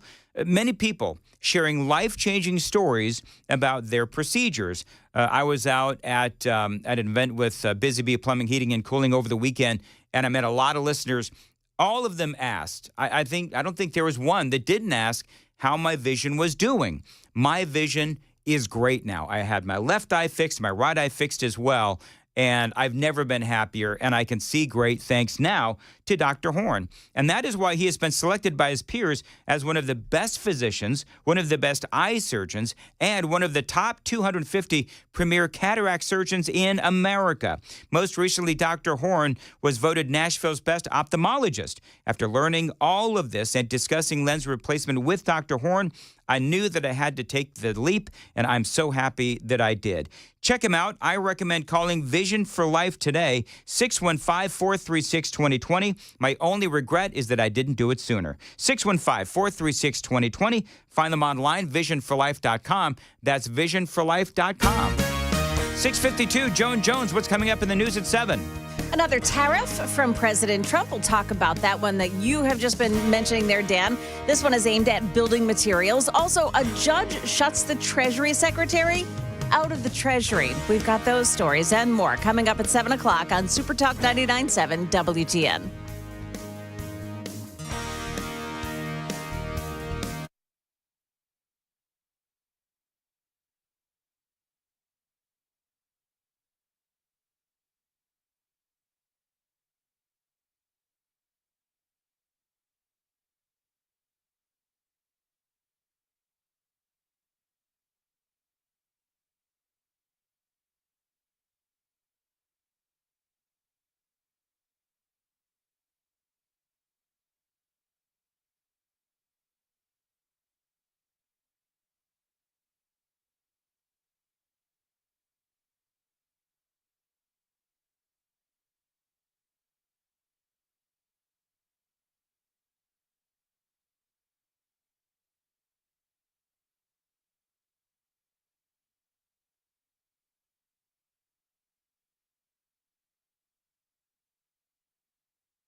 6:55, Nashville's Morning News on Super Talk 99.7 WTN. Watch us on YouTube if you would.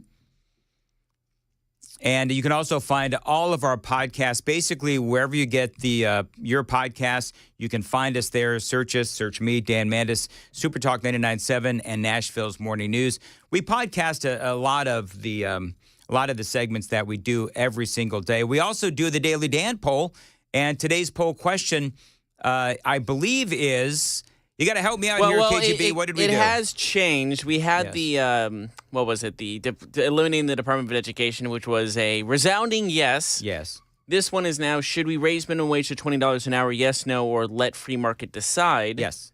And so right now, yes is 9%. No is 62%, and let free market decide is 29%. So there's still a universal no, and I think it has a lot to do with the smaller mom and pop shops when it comes to that. Exactly. All right. Thank you. So go take it. Daily Dan poll. Iran's threat to assassinate Donald Trump during the 2024 campaign, they say, was far more serious than publicly known, and led to an extraordinary precautions by Donald Trump's team that include using a decoy plane to avert a feared attempt on his life. Now, the book is called Revenge, the Inside Story of Trump's Return to Power.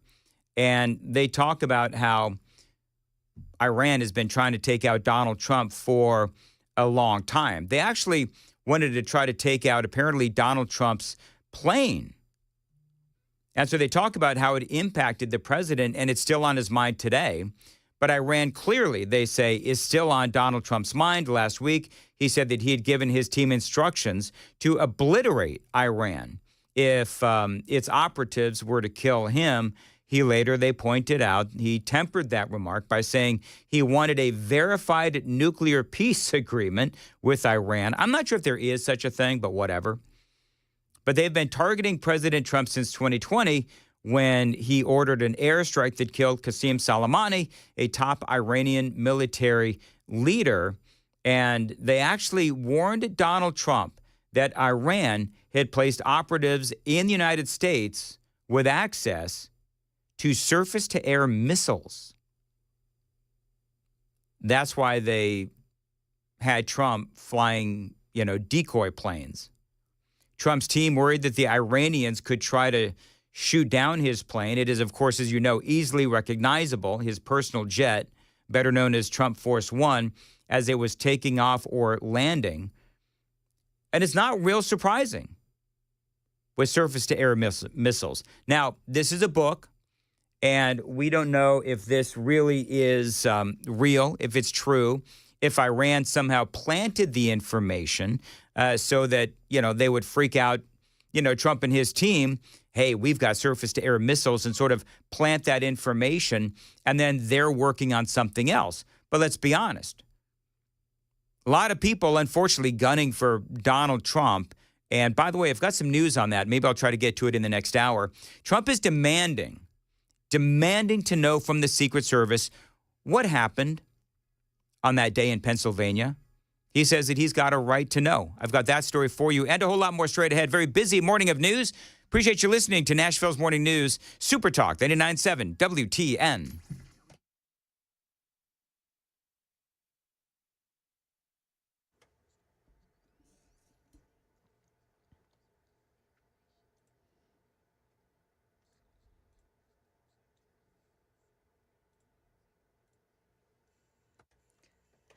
Good morning. It's 7 o'clock. I'm Joan Jones with your top stories. 32 degrees now, partly cloudy skies. We have a lot of rain moving in for tomorrow and for Wednesday as well. We'll detail that in the forecast coming up.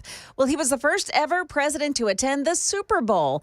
President Trump took advantage of it, too, by announcing on-board air imports of steel and aluminum. Trump said this would be applying to all countries, but didn't make clear when the tariffs would actually go into effect. He also said that this week he plans to announce reciprocal tariffs on any country that has imposed tariffs on the U.S. So it's basically matching the duties that other countries impose on American products. That's ABC's Selena Wang reporting. A federal judge has issued a ruling that bars the Secretary of Treasury and DOJ from accessing the Treasury's payment systems. It comes after 19 attorneys general sued. They claim that giving DOJ full access to the Treasury violates the law. Why the Treasury Secretary was looped into that ruling is still a mystery. Vice President J.D. Vance disputing the judge's authority, writing, judges aren't allowed to control the executive's legitimate power. Senator Adam Schiff firing back, posting, J.D., we both went to law school, but we don't have to be lawyers to know that ignoring court decisions we don't like puts us on a dangerous path to lawlessness. Meanwhile, the Trump administration has ordered the Consumer Financial Protection Bureau to stop nearly all its work, effectively shutting down an agency that was created to protect consumers after the 2008 financial crisis. ABC's Perry Russum reporting Metro Nashville police are trying to track down a car that was involved in a road rage shooting on Nolensville Pike Saturday morning. They say the drivers of the two cars got into a shouting match, and then one driver was shot in the knee. He drove himself to a fast food store where he called police. Police are searching for the shooter. They say it was a driver driving an older model Infiniti with light gray or silver paint and black rims. Market Numbers Report now brought to you by Beacon Capital Management online at beaconcm.com. From ABC News, Wall Street now. President Trump says he's planning 25% tariffs on all steel and aluminum imports, including those from Canada and Mexico. Later this week, Trump says he'll announce reciprocal tariffs against countries levying import duties on U.S. goods. On Friday, the Dow Jones lost 444 points to close out the week at 44,303. The S&P gave up just under 1%. The Nasdaq Composite surrendered 1.3%. McDonald's is set to release its fourth quarter earnings report today. Sales at the fast food giant were just picking up after a summer slowdown, but then came an E. coli outbreak linked to the raw onions used on the Quarter Pounder. T-Mobile has begun wide-scale testing of its satellite-to-cell service, which is intended to eliminate dead zones and extend service to remote areas. The wireless company says the offering will be free to users through July. Jim Ryan, ABC News. We've got the Dow futures up 203 points this morning. NASDAQ futures are gaining 142, and the S&P futures are plus 27. That's the latest news, traffic, and weather still to come. I'm Joan Jones, WTN News.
The roadways are looking fairly well this morning, but 24 has had some problems already. And right now, 24 westbound in Davidson, there's some debris in the roadway. It's at mile marker 61. They say that there are some lanes blocked off by this, too, because there's something in the road there. And it's pretty slow this morning, all the way from Smyrna into Nashville this morning on 24, spots where it's pretty jammed up as well. Same thing on Murfreesboro Pike. That's pretty slow as well this morning heading into Nashville. Traffic every 10 minutes every morning on Supertalk 99.7 WTN.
Talk News. 7:07, Nashville's Morning News on Super Talk 99.7 WTN. Good morning to your friends. How are you?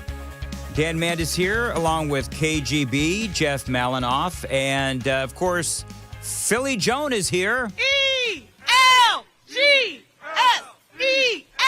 Eagles! Now, that never gets old, does it? Now, KGB, we've been here already with Joan for a couple of hours. She won't shut up about this.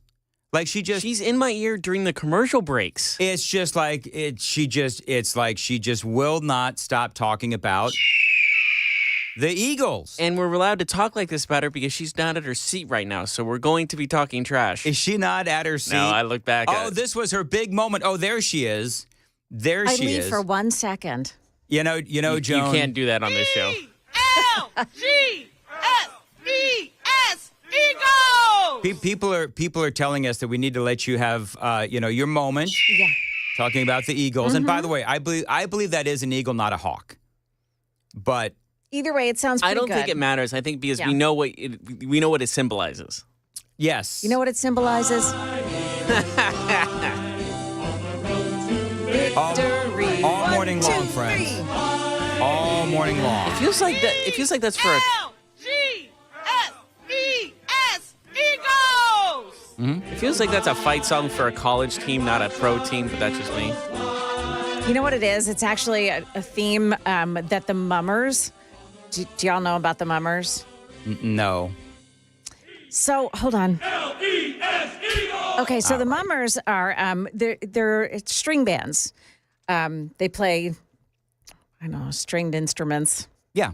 And they walk down the street on New Year's Day dressed in feathers and sequins. It's an old tradition. Anyway, this song is from the Mummers.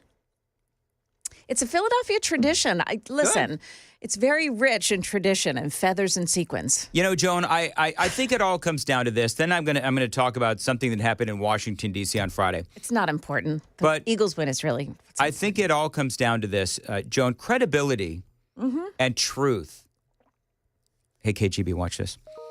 Credibility and truth in journalism is incredibly important. It is. You're right. And you said that if the Eagles won, you're going to bring us a cheese steaks. He's not going to let it go. Cheese, whatever they are. Have you never had one? Have you? I never have. You have never had a Philly cheesesteak, not even once. I don't believe that I have. But if I was thoroughly unimpressed because I don't remember it. So tomorrow, I will be bringing cheesesteaks with me. Cool. She said that live on the air, ladies and gentlemen. She said it live. You know what? Let's isolate that. And we're going to play it, for the rest of the show. For the rest of the show? For the rest of the show. Hey, Can we by play the way, this the rest of the show too? And yes. Okay. We already have been. I have, haven't I? Yes, I went to the bathroom, and to go to the restroom, I have to pass by Joan's studio. That thing is playing at 50 decibels or whatever. She's talking really loud. during commercial break. During commercial break, I'm trying to get stuff done, and in my ear, it's like, "Did you see the game yesterday?" We've got to listen. We got to let Joan have her day, Philly Joan. So we got to let Philly Joan have her day. I mean, to be fair, I'll be doing victory laps if it was my team. Exactly. So, but here's what I don't understand.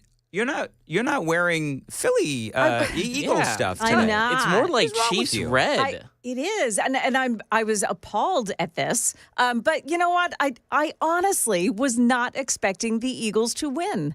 There was just so much hype around Kansas City Chiefs and the refs having their way with them. When the mayor can't even spell your team, then S-E-S, Eagles! I bet she's, What was her approval rating like before and after that? We need to find that out. Philly Public Schools, no doubt. I think you just need to look. I'm looking right now at Jalen Hurts. He's got a beautiful smile, and he's oh my Lord. Okay. Very gentle, nice guy. We're going too far now. These guys are all that. And a bag of chips. All very good. All that in a bag of chips. Yeah. Hey, you know what else is all that in a bag of chips? Is it this? No. No? It's this quote heard on Friday outside the Department of Education.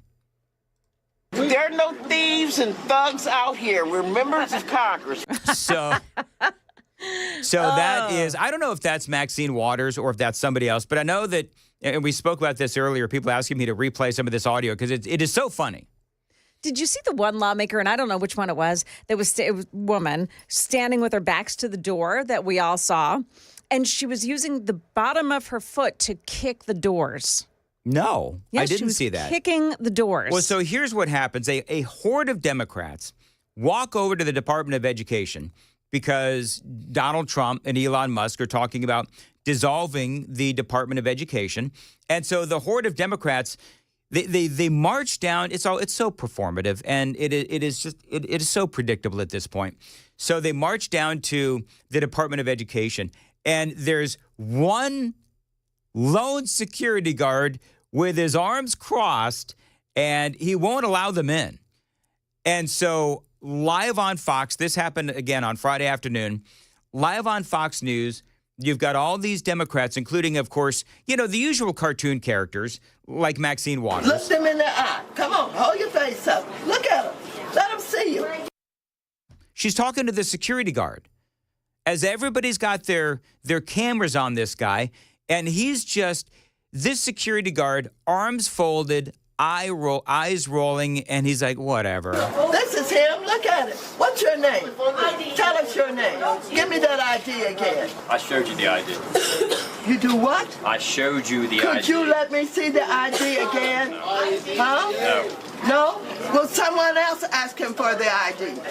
I mean, she's just, Maxine Waters is repulsive. And I'll say it for all of us. If that had been a white man berating a black woman, there would be hell in the streets. And so Maxine Waters, as y'all know, she is a very bullying individual, and she's trying to bully this guy. And the security guard simply won't let them in.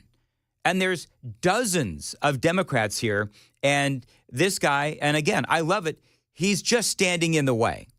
Arms folded, eye rolling, and this guy, the security guard, is an absolute hero. By the way, the Democrats have doxed this guy, and I don't necessarily believe that he cares, but his name is out there. I'm not going to, give you his name, but he's a guy that's been, he was working not as a security guard per se. He's like a head of security. He's like a security expert kind of a thing. And so they continue to browbeat this guy, and he won't budge. Not only are they not letting us in, now they've called the Department of Homeland Security. We are members of Congress here to talk with the Department of Education, and they're treating us. The kids deserve to have us go in and fight for them. This is appalling. Children of this country deserve that battle. Children of this country deserve better. And when you listen to what they're saying, and again, it's all performative, and I understand that, but when you listen to what they're saying, it's like, okay, so kids actually deserve a better education that they're getting through the Department of Education. That's the problem. The problem is that Trump, and last week, the report card for the Department of Education came out. It's not looking good, folks. And so you've got all of these performative Democrats who are screaming about Donald Trump closing the Department of Education. Do you know what that actually means? Do you know what closing the Department of Education means? It means that entire budget will go locally to the states. The billions and billions and billions of dollars that we spend on all those employees of the Department of Education, that'll go to the schools. That'll go for books, security systems, playgrounds, hiring teachers, maybe giving teachers a raise. So I would actually agree with the Democrats that, yeah, you know what? Kids do deserve better. They deserve better than you. Got a lot more. 7:16, time to check the roads on WTN.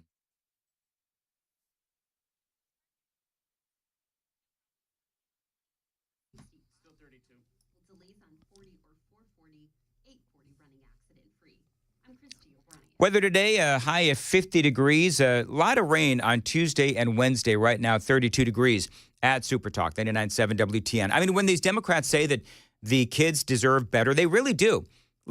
Let's be honest. Most Republicans embrace school choice. We have had the big debate here in Tennessee for the last couple of years. This is from the New York Times, because apparently what these Democrats wanted to do was confront the Trump administration for wanting to shut down the Department of Education. So they marched down there and they wanted to go in and find the Trump administration representatives that were there. They say the standoff follows a campaign promise by President Trump to dismantle and eventually shut down the Department of Education, which he characterized as an agency injecting extreme ideology on race and gender into the nation's public schools. He's standing here today blocking the door, and he can't give us a good reason why he's blocking this door. Make sure they see right here, all access entrance. So the guy's like, he's pointing his finger at the sign on the door. It says right here, all access entrance. And the problem is, as I mentioned in the 5, there's a lot of kids in America who actually, if you ask them what that sign actually read, they couldn't tell you.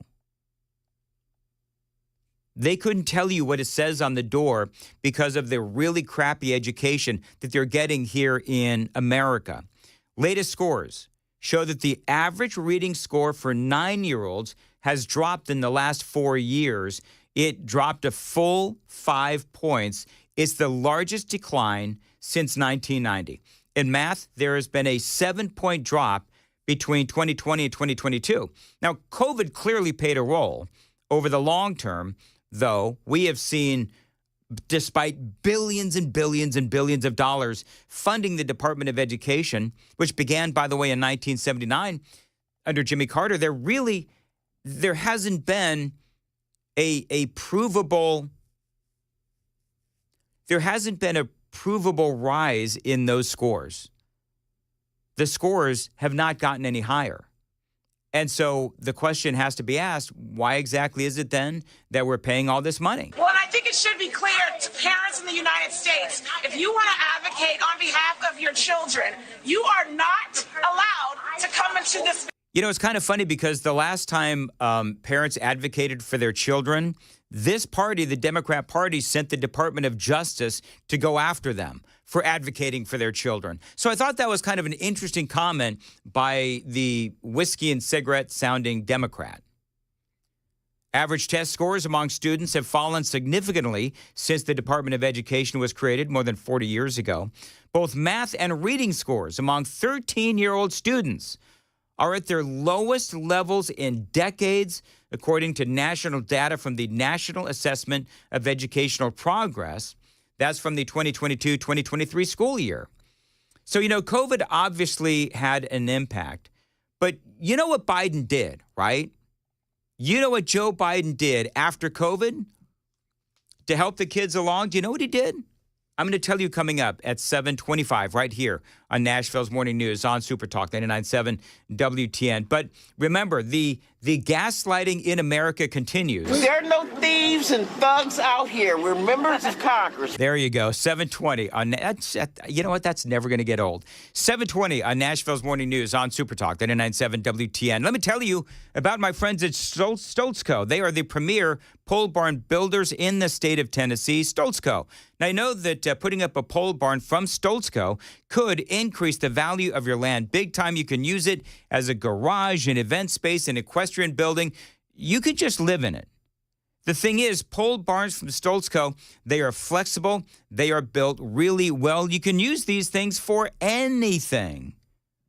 Again, they're really flexible and they're built really well as well. Now, you could also plan ahead and build one of these pole barns for your retirement home. We call those barn dominiums. And so if you have not checked out Stoltzco, the premier pole barn builders in the state of Tennessee, you really do have to check them out. Call them. Tell them Dan Man has told you to reach out. 615-622-5992. 612-622-5992 for Stoltzco. You can also find them on their social media, Instagram and Facebook pages. or at their website and find out what they can do for you. STOLTZCO, stoltzco.com. 721 on Nashville's Morning News. Joan Jones is in the WTN newsroom. And Joan, what's coming up at 7:30? Well, police have shot a man during a traffic stop in Putnam County overnight. We've got the details on that coming up. And J.D. Vance heads overseas. We'll tell you why he's in Paris this morning. We've got those stories coming up at 7:30 on Super Talk 99.7 WTN. Chad Benson talks news and politics, plus whatever the heck he wants. Mona Lisa, Mona Lisa. I'm going to tell you why you should not try to steal the Mona Lisa. Because I hear a lot of people talk about that, especially you guys text me, go, Chad, should I steal it? No, you shouldn't. A, it's illegal, and it's not good. You're not a criminal. And B, there's a reason for that. The Chad Benson Show, today from noon to 3, and streamed on the Super Talk 99.7 WTN app.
It's a new year and time to start on your wellness goals. If you have a nagging pain or injury that's been keeping you from fully enjoying your favorite sports or activities, now is the time to finally take care of it. Edge Peptide and Hormone Therapy has multiple regenerative treatment options to help heal and recover from your injuries. Call Edge and schedule a comprehensive consultation to create the perfect treatment plan for you. Spend this month restoring so that you can thrive the rest of the year. Call today 615-724-1878 or schedule online at edgepeptide.com. For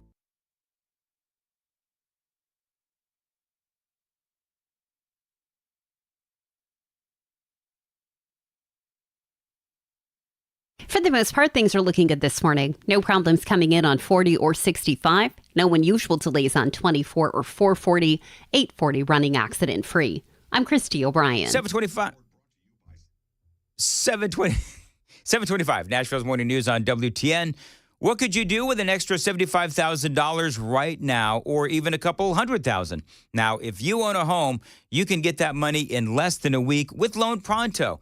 Dan Mandis here. Now, Loan Pronto is the leader in quickly converting your home's equity into cold hard cash so you can pay off all those credit cards or start that home remodel, maybe both. Now, Loan Pronto has several easy options to let you access the cash from your home. There's virtually no paperwork and no cumbersome process, no junk fees, and often no appraisals. Now, listen, the average homeowner right now has over $300,000 in equity.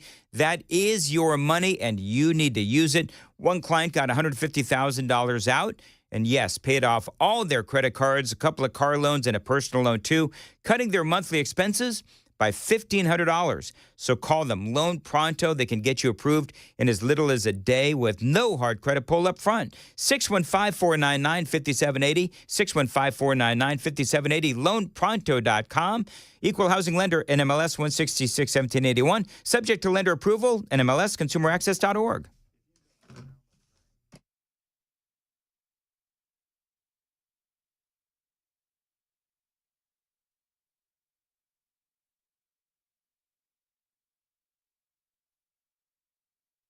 This report brought to you by Citizens Savings and Loan. Learn more at citizensloan.com. 727, Nashville's Morning News on Super Talk 99.7 WTN, talking about the train wreck of Maxine Waters and all these Democrats, the horde of Democrats, going to the Department of Education only to be stopped and stymied by one guy. If you haven't seen the video, follow me on X at Dan Mandis Show. And there was one very bold security guard who said, no, you can't come in. They don't want you to come in. They're busy. And they didn't appreciate that at all. And here's part of what they had to say. And KGB needs some audio, please. Do you understand who members of Congress are? I got it, yeah. Well, and you don't care. Who are we then? I got the job to do. You don't care. We have a job to do. We're not dangerous people. We're not, I don't know, we're members security. There are no thieves and thugs out here. We're members of Congress. I just love that. Now, here's the deal. Part of what people are saying is, well, you know, the scores are down in this country. You know, it's because of COVID. No, there is no proof that the Department of Education has helped kids learn how to read and do math at all. There's nothing provable. But what we do know is we've spent billions and billions and billions of dollars over the years funding the Department of Education. And here's the problem. You know what, Joe Biden, do you know what his answer was post-COVID? Under President Biden, knowing that the kids had lost at least a year, some kids longer than that, depending on where they were. Chicago, for example, closed the schools for a lot longer than Tennessee, for example. But knowing the kids were suffering, the Department of Education under Joe Biden, they spent millions on diversity, equity, and inclusion in K through 12 schools across the country. An initiative critics say diverted funds away from core educational objectives. So kids are coming back from COVID. And what does Joe Biden do? He spends it on DEI and race-based hiring. Gee, I wonder why conservatives want to get rid of the Department of Education and send that money right back down to the states. What does Betsy DeVos want to do with all of that? We'll talk about that and some great audio from Tom Homan. How's the mass deportation going? Details straight ahead. It is Nashville's Morning News on Super Talk 99.7 WTN. Information fueled, opinion driven. Super Talk 99.7. WTN. Good morning, 7:30 now. I'm Joan Jones with your top stories. Partly cloudy. It's 32 right now, and we have some rain moving in for the rest of the week. We'll detail that coming up right after the news. We have news of a police-involved shooting in Putnam County that happened early this morning. Sheriff's deputies reportedly tried to stop a Dodge car that had been speeding and swerving into other lanes. This was about 1:30 this morning in the town of Allgood, but the driver refused to stop. Police pursued, but when they got close, that driver allegedly pointed a gun at the officers and then rear-ended a patrol car. Well, the Dodge driver eventually drove into a median on Interstate 40 westbound and exchanged gunfire with those officers. The driver was injured and taken to a hospital. We have no word yet on the extent of his injuries. Vice President Vance is embarking on his first overseas trip since taking office. Touching down in Paris to attend a high-level summit on artificial intelligence in the French capital that will gather heads of state and industry leaders. Vance will then head on to the annual Munich Security Conference in Germany, amid reports a peace plan for Ukraine could be presented there. Vance's first foreign trip comes as the Trump administration promises to focus on its America First agenda. Inez de la Cuetara, ABC News. Paris. When Antioch High School students arrive on campus this morning, they'll be greeted by a surprise. It's a snack bag packed with chips, cookies, and crackers. Local organizers packed more than 2,000 of these snack bags over the weekend for the students, which contain the snack and also notes with kind words and encouragement. Organizers say it feels good to know that you can help the community and to be there for those students. That's the latest news. We've got your traffic and weather up next. I'm Joan Jones, WTN News. Thank you, Joan. 7:32 on Nashville's Morning News. Dan Mandis here for USS, United Structural Systems. Yes, we've got rain coming in on Tuesday and Wednesday at least. You've got to make sure that your basement and your crawl space is leak-proof and waterproof. That's where my friends at United Structural Systems come in. You know, the tiniest of cracks in your basement with rain like we're going to get here in the next couple of days, that could end up in your home, in your basement, in your crawl space, and it could cause all kinds of issues. And if that water remains unseen, it can turn into even bigger problems like mold and wood rot and, yes, the need for structural repair. Now, if you want to stay ahead of water damage, call my friends at USS, United Structural Systems. They've got over 30 years of experience in basement and crawl space waterproofing, basement wall stabilization, and foundation repair. Now, USS inspections, they're absolutely free, and they're not going to sell you any unnecessary repairs. They are simply here to help. We guarantee our best. Call USS. Tell them Dan Mandis told you to reach out. 615-488-7855. 615-488-7855. You can always find them online. USSTN.com. That's USSTN.com.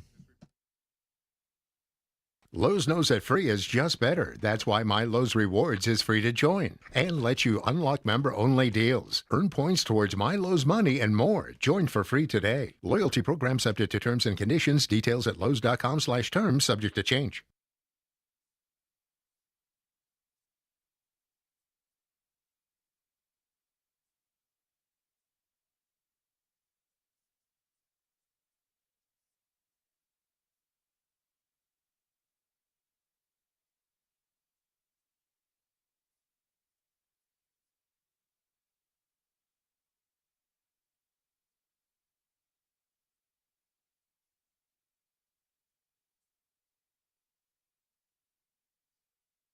Get insanely clean carpets with Zero Res. Right now, get 3 rooms of carpet cleaned for $109. Also, $50 off air duct cleaning. Call 615-535-9376 or book online at ZeroResNashville.com. Goodlettsville this morning, an accident on Vietnam Veterans Boulevard westbound before Center Point Road exit 2, and the left lane is blocked off around that. Also, there is a report of a person walking on 40 eastbound this morning. It's right near I-440. Police and TDOT are on the scene right now. Be careful as you approach that area. Berry Hill, 65 northbound before I-440. There has been an accident. Traffic every 10 minutes every morning on Super Talk 99.7 WTN. Thank you, Joan. 7:35, Nashville's Morning News. Dan Mandis here, and I was out at that event over the weekend with Busy Bee at the Home and Garden Show in Wilson County. And everybody, we had a lot of people there, thank you. Everybody asked me, how are your eyes doing? Because, a lot of people haven't seen me without the glasses. I'm here to tell you that thanks to Dr. Horn and Vision for Life, I'm at 20/20. My eyesight over the years has been getting worse and worse. I've had issues driving at night, reading small fonts. I've had halos around lights as well. It's been really frustrating. And so I did decide that I couldn't continue living like that. And so I went and I found Dr. Horn and my friends, the professionals at Vision for Life, and I had cataract surgery. They helped me, and they've helped thousands of other people as well take control of their vision, and now I am excited to be one of them.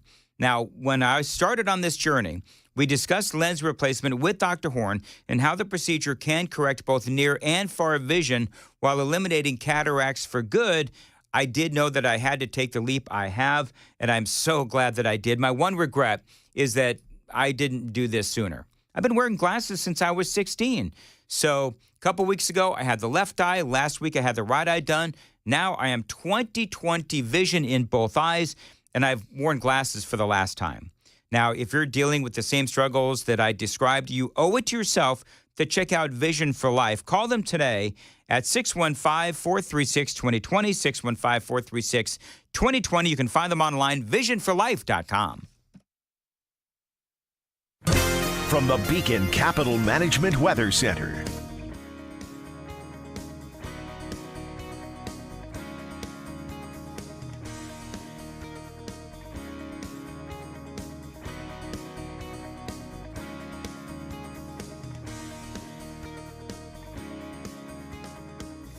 .36 on Super Talk 99.7 WTN. Welcome on in to Nashville's Morning News, along with Joan Jones, KGB. Jeff Malinoff is here too, and there is a lot to talk about. There are no thieves and thugs out here. We're members of Congress. Members of Congress.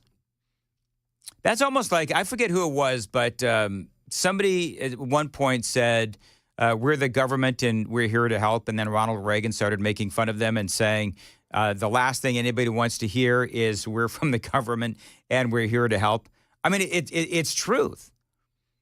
And, you know, I've been describing the train wreckery on Friday where you had the horde of Democrats and, you know, Trump is talking about ending the Department of Education, sending billions of dollars back to the states. And, you know, as I've been saying, I'm all for eliminating the Department of Education. If you're a conservative, that really is one of the tenets of conservatism. If you want small government and you want states' rights and you want the states to have more power and not the federal government, because let's face it, part of what happens with the Department of Education is that they put a lot of DEI kind of strings on that funding. And we've had lawmakers here in the state of Tennessee say, you know what, federal government, take your money and stick it. We don't need it.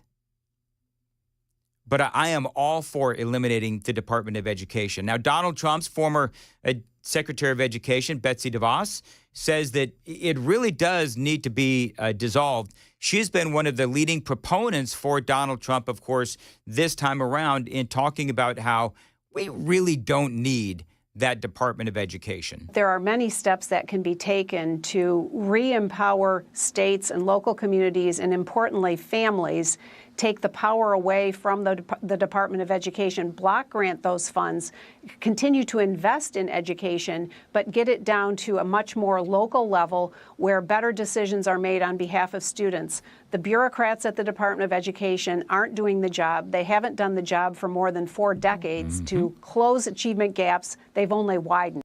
Right. I mean, that is provable. That is provable. Billions of dollars over the last, 4 decades, and no results. And so she says, Betsy DeVos, some of the things that we need to do, we need to allow education funding to go straight to the states. We need to pass universal school choice.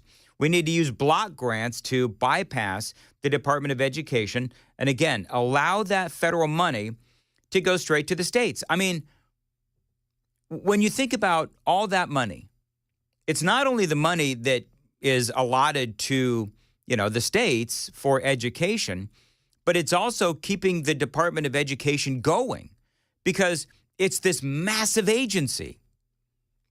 And imagine firing all those people, firing all those bureaucrats, or at least the ones that we wouldn't need anymore, maybe even selling off that real estate or renting it out. And then there we are with billions and billions of dollars and trillions over the years. And that money could buy new computers. That money could buy books. That money could buy tutoring. Better lunches. Teachers could get a raise. We could build new facilities. We could hire bus drivers. Every year, every stinking year, there's the story. And bus drivers, my hat's off to you, my friends. You do God's work. We could hire more bus drivers because we don't have the money in some districts for bus drivers. So it's either, remember what I played for you earlier, where you have the Democrats yelling at that security guard, arms folded and eyes rolling, the security guard was, and they're saying, the kids deserve better. You're darn right the kids deserve better. Your kids deserve better. So, yeah, Betsy DeVos is absolutely right. We need to encourage students to look at trade schools as the really great options that they are.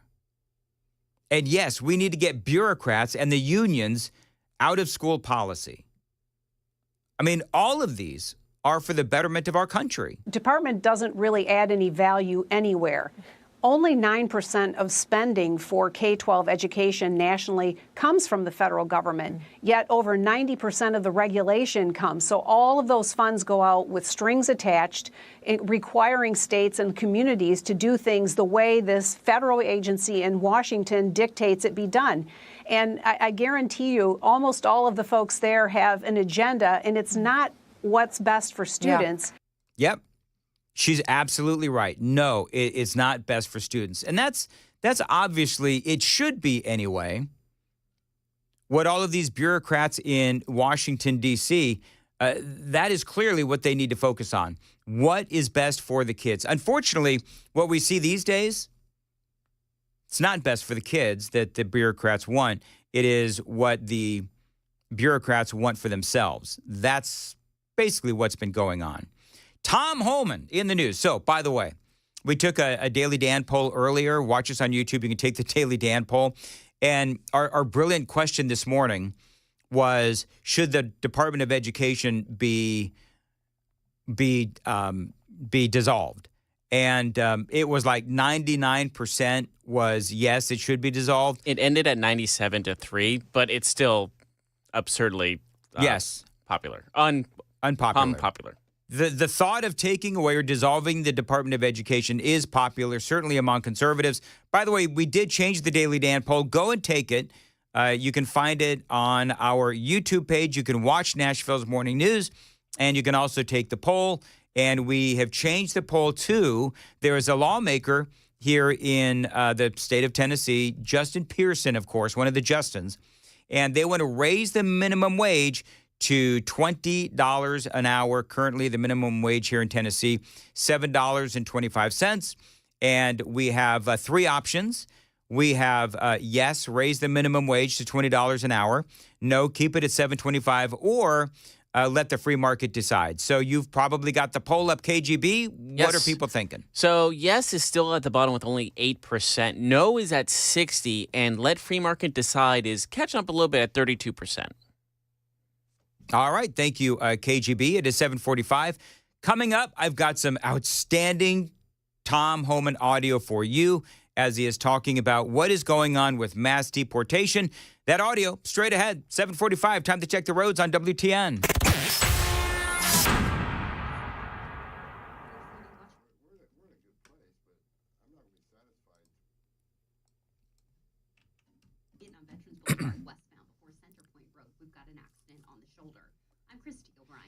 All right, it's 7:45. As far as your weather for today, a high of 50, right now 32. As far as Tuesday and Wednesday, we've been talking about a whole bunch of rain, so keep it here on Super Talk 89.7 WTN.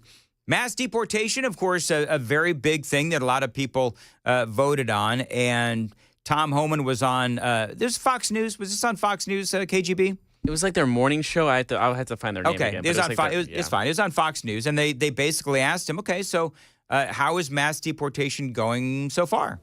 Well, absolutely. Look, we're in a good place, but I'm not going to be satisfied to increase the arrests in the interior. Look, just yesterday, Griff, we had under 300 encounters on the southern border. And that went from, the Biden administration, 11,000, remember those days? Went from 11,000 to less than 300. Now, I've been doing this for 34 years. I haven't seen those numbers like forever. Yeah, I mean, that's huge. And for Donald Trump and for Tom Homan and for the American people, that is a major victory in and of itself. We still gotta get rid of the gangbangers, the bad guys that are in this country illegally, and that remains something that is very controversial. So the securing the border, we got a great handle on that. Now we're concentrating on interior enforcement, and we're doing good. We're doing good on that. But I want more. I'm not satisfied yet. We got to have more criminal arrests. And the sanctuary cities are slowing us down. But we're going to keep coming. We're going to keep coming, and they're not going to stop us. But it's less efficient to arrest a bad guy in the public where he's hiding from us, and we're trying to arrest him on his turf, rather than arresting him in a county jail, which we should be arresting him there. It takes one agent to arrest a bad guy in a county jail. It takes a whole team to find somebody that doesn't want to be found in the neighborhoods. But we're going to keep doing this and until TDAs are eradicated from this country. That's my number one goal. Yeah. Tren de Aragua. And, it is so funny. All I've seen, have you noticed this, friends? All I've seen is Democrats behaving badly. Have you noticed this? So let's just go down the list of things that they stand for that the American people don't. They're out there. You've got the mayors of Chicago and all these other places, and they might as well hold a sign that says TDA over America. That's what they want to do. They're putting TDA, Tren de Aragua, and MS-13 over the American people. That's what they're doing. And I think we've all probably said it a time or two. We've all said, you know what, if that's what they want to do, please give them all the earned media they want.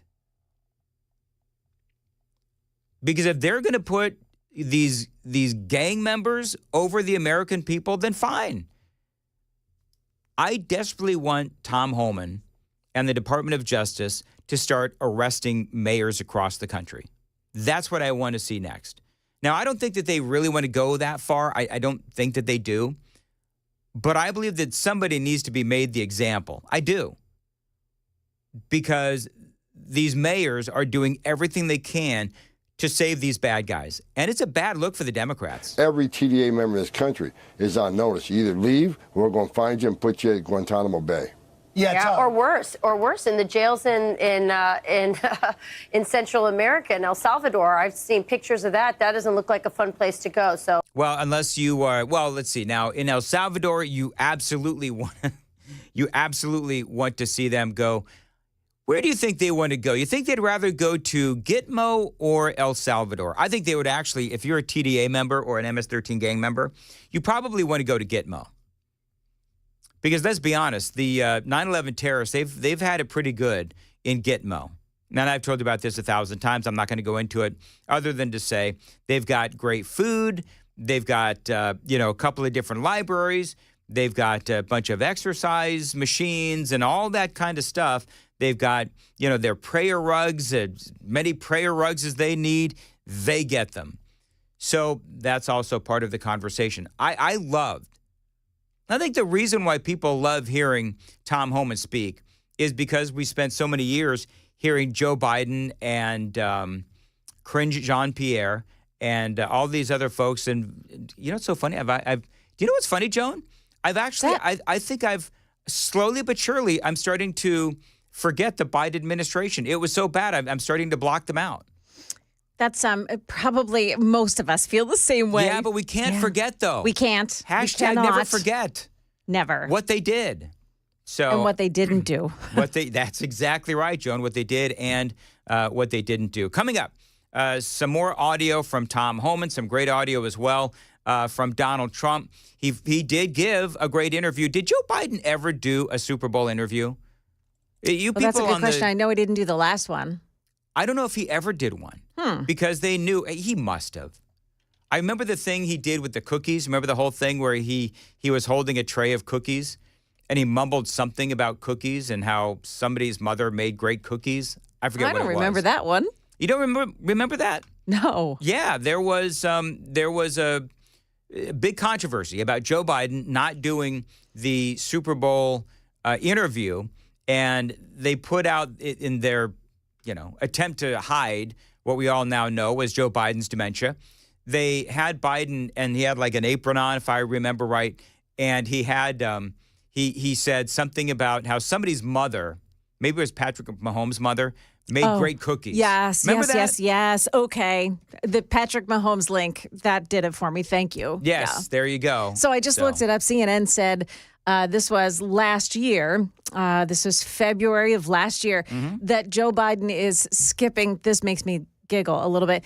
Joe Biden is skipping a Super Bowl interview for the second year in a row. It's part of a larger media strategy. Not that he couldn't do it, but just that it was part of a larger media strategy. What's funny about that is now when you look back on that, you realize that larger media strategy was hiding Joe Biden's dementia. Yes, see him out the back door, keep him away from the press as much as possible. And the entire media was in on it, including Politico and the New York Times and the BBC, et cetera. We were living an alternate reality. That's exactly right. And we can't ever forget. Never. We really can't. Well, they tried, but we will never forget also this one phrase that kind of sealed the deal. Where's Jackie? Yes, that did seal the deal. Yeah. And by the way, don't forget the phrase that pays this morning. There are no thieves and thugs out here. We're members of Congress. There you go. It is 7:52. Nashville's Morning News. Joan Jones has the news at 8. Joan. I kind of thought there was a different phrase this morning. Oh, my Lord. That wasn't the phrase of the day? She's not going to stop, KGB. I'm not. I'm sorry. She's not going to stop. This is going to be for the next couple of months, Dan. Get ready. Want to hear what's coming up in the news, guys? Sure. Yeah. Sure. Okay. So we do have this morning a story about Governor Bill Lee. You know, it's his State of the State address coming up today. Also, before that even happens, the State House Speaker is about to put some legal law behind measures that that cities are taking to go around state laws. We'll tell you what that's all about this morning, coming up at 8 o'clock on Super Talk 99.7 WTN. Thank you very much. 7:52. Sell your home with a guaranteed offer from Mark Spain Real Estate. Receive the strongest cash offer in the industry. You're going to save time and make the most money. Dan Mandis here now with the guaranteed offer from Mark Spain Real Estate. You can skip the hassle of getting your home ready to sell, receive an all-cash offer, and close in as little as 21 days. There's no showings, no open houses, and no stress. Now, their client, Jerry, says we needed to move quickly, and we were worried the process would be lengthy, and we'd spend a lot of money on repairs. Mark Spain Real Estate got us an offer in just 3 days, and it was over the asking price. It was amazing, says Jerry. Selling your home is a big decision, and who you work with matters. As the most experienced real estate team in the country, you can trust my friends at Mark Spain Real Estate to sell your home fast and for maximum profit. Find out what your guaranteed offer would be. There's no obligation. Tell them Dan told you to reach out at 855-299-SOLD. 855-299-SOLD. You can find them online, markspain.com, and start packing.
7:57, Nashville's Morning News on Super Talk 99.7 WTN. Good morning to you, friends. How are you?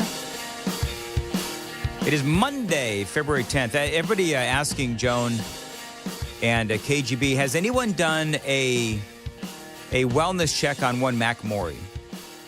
Because we know that his beloved Kansas City Chiefs lost the Super Bowl last night. So has anybody done a wellness check on Mac? We'll talk about that at 8 o'clock. I should say 8:35 during the cross with Chris Hand coming up on Super Talk 99.7 WTN. Real quick, Tom Homan and the Borders are.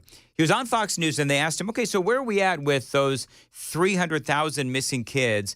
I know that they've tracked down a lot of them, but are some still missing? What kind of headway have you made on that? So I know that's personal to you. It is personal, and I don't want to say an awful lot about what we're doing because, again, until we cover these leaks, we have several criminal investigations now going the leaks. Those people are going to find themselves in handcuffs in jail. So we're working it. We're confident that we're going to find many of these children. But as far as where we're at with that right now, I'd like to keep that close hold for now. I understand. Just because that is so important that we don't want to say too much on national media. But as we roll this out, as you see our progress, we'll certainly share it with you. And that's a good thing. The other thing that they spoke about is, and this is an important topic of conversation, lawmakers who are preventing them from doing their jobs. I mean, I told you the left is going to try to steal the narrative on that. They want to send false information out to the American people to make us look like we're the villains, right? The one who enforced laws are bad guys, the one who broke the laws are the victims. But look, the sensitive location policy, we ended that for one reason. Because we were the only law enforcement, ICE, the only law enforcement agency in the country that has those types of requirements.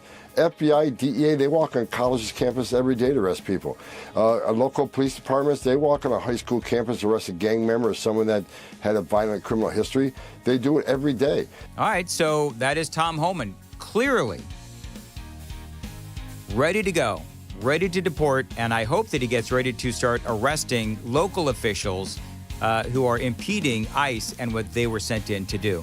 It is 8 o'clock. Super text line is open, 615-737-9986. Say hello, won't you? News with Joan Jones is coming up right now on WTN.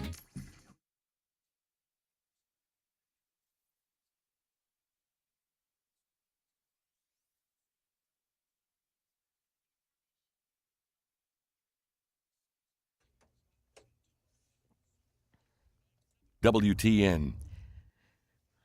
Good morning, 8 o'clock. I'm Joan Jones with your top stories. It's 32 and it's partly cloudy now, but we have rain moving into the area throughout the midweek, and we've got the details on that coming up right after the news. Governor Bill Lee is set to deliver his State of the State address today as part of a joint session in the House chambers. Now, this comes just over a week after 3 of his top priorities were passed during a special session. That would include a school voucher program, Hurricane Helene relief, and measures that help the state implement the Trump administration's immigration policies. Meantime, the State House Speaker, Cameron Sexton, said that he would cut state funding to cities that pass measures violating state laws. That could cause Memphis to lose $75 million in funding over a gun control measure that was approved by voters in a referendum. That goes against state laws that allow carrying guns in most public spaces without a permit. Sexton wants to set up a 30-day process so cities and counties can fix any violations before yanking state funds. There's another attempt to raise the minimum wage in Tennessee. Memphis Democrat State Representative Justin Pearson filing a bill that would raise it to $20 an hour, the same bill that he filed last year, and it failed. Businesses, this would increase the amount of money that they would be getting, particularly by people having more liquid income to be able to spend it. The workers, there's been shown that when they have more money, they have more of an incentive to go to work and be more productive. And so I think the benefits from small businesses all the way up is going to be beneficial. Critics, however, argue that such a significant wage hike could force some small business owners to lay off employees or shut down entirely. Well, you'd have to increase your prices to cover those costs because you can't run it with no labor. You've got to have the people in the building to be able to take care of people. So yeah, our costs would go up. We would have to increase our prices to our guests. That's Shannon Powell, owner of Dalt's American Grill in Nashville, speaking to Channel 4.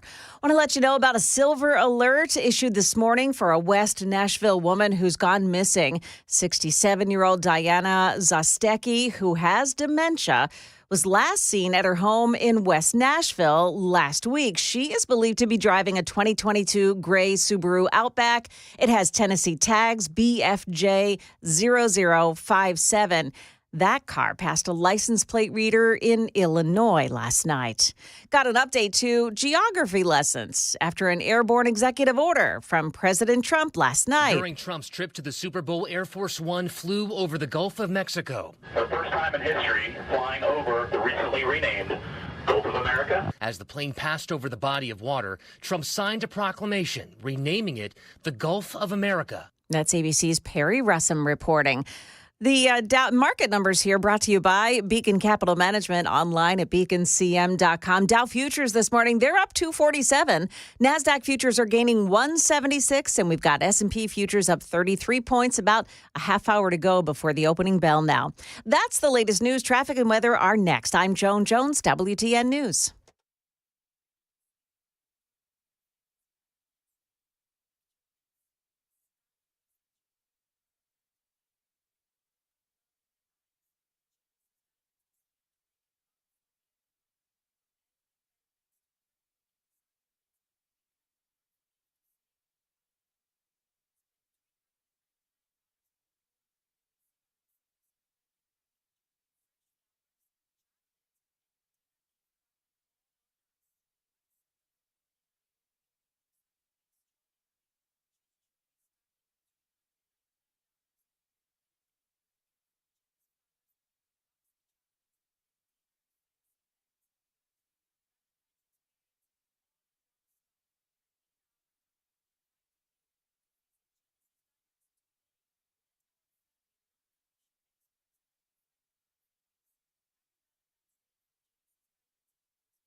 It's an accident this morning in, in Rutledge Hill, 2nd Avenue South at Lindsley Avenue. The traffic report there by police. Also 24 on the eastbound side at Briley Parkway North, exit 43. An accident there is blocking off the right shoulder. And then 65 northbound lanes just before I-440. Got an accident that blocks off the right shoulder. Traffic every 10 minutes every morning on Super Talk 99.7 WTN.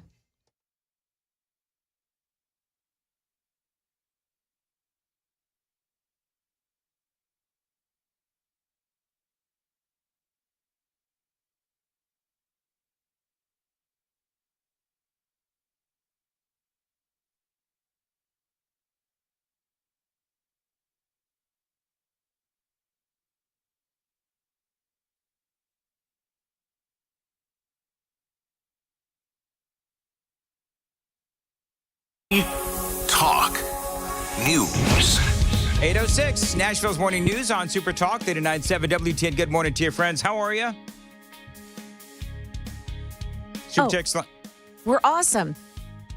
We're really, really awesome. You want to know why we're really awesome? Why is that, Joan? Because it's a great day to be alive in America. I've only got an hour left, right? Can we talk to HR about this? I mean, do you think it's harassment? Well, a little bit. It's a little. Yeah. Okay, now both of you are going to HR. That's Eagle speak for somebody turn off Joan's microphone. Yeah. Done. All right, you can turn it back up. Hey, you. Wow. Okay. Now I have to keep her off. L-G-S-E-S, Eagle! I forgot how much There you power I have in here. Yeah. It is a lot of power. Of course, the last time somebody turned me down, they got fired. I'm totally kidding. Remember, you leave the board at tempting. some point. We both leave the board. I'm going to meet you in the hallway. Jeff is like, I come back like with the cross with Chris. I have a big black eye or something.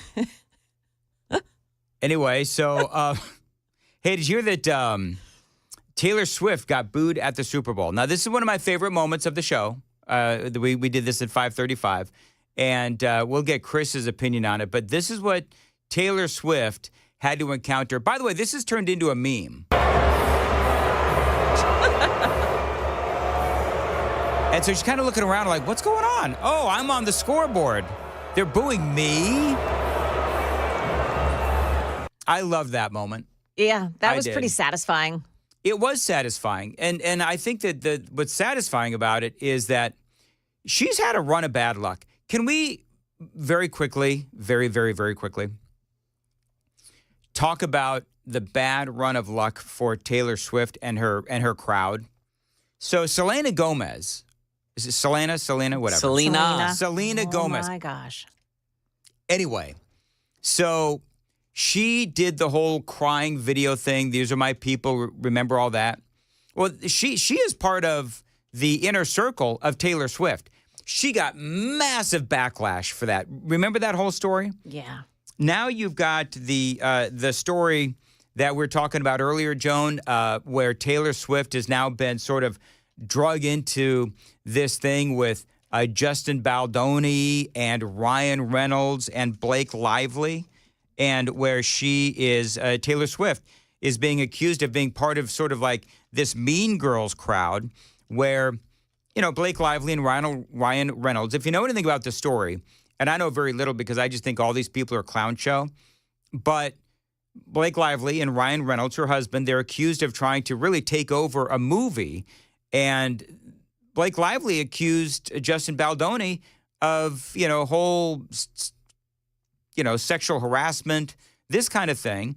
And it turns out the whole thing is a lie. And Taylor Swift was on Team Blake Lively. Remember, Taylor Swift is best friends with Blake Lively. Was. And so, as the story goes, you've got this battle for power over this movie. Joan, what was the movie called? Oh, It Ends With Us. It Ends With Us. So, and it's really weird because it's about an abusive husband. Of course it is. Yeah, but it feels like Blake Lively's the one who's abusive. Yeah, she's the one that's being abused. By the way, Candace Owens is all over this, as is Megyn Kelly. And so Blake Lively, she wanted control over the movie. And so you've got Justin Baldoni, who is the director, and Lively had her own ideas as to how the movie should go. She was one of the stars, and Justin Baldoni was the other one, was the director and the actor in the movie. And so she accuses him of all kinds of horrendous stuff, and he's got receipts. And so for every accusation, there is a very reasonable explanation and proof that Lively is lying. Well, he was invited over to dinner at Lively's house, and who was there? None other than Taylor Swift. And Taylor Swift said after that she was surprised that she was invited to a dinner with Justin Baldoni. Right. Well, who's there? It's kind of murky. Who's there? Baldoni shows up, and there's Taylor Swift, who apparently is trying to convince Baldoni to use Blake Lively's ideas. And so he's there. He's held captive because he's there with, three people. All three of them are obnoxious. Lively, Taylor Swift, and Ryan Reynolds. And they're trying to pressure him to basically give control over to those three. And he's like, this is my movie. And she did all of these things. Blake Lively did all of these things. And ultimately, I mean, as you do research on this and you see the receipts that Baldoni has, Blake Lively was lying. And Taylor Swift has now been pulled into this, and now Taylor's being called a big old mean girl.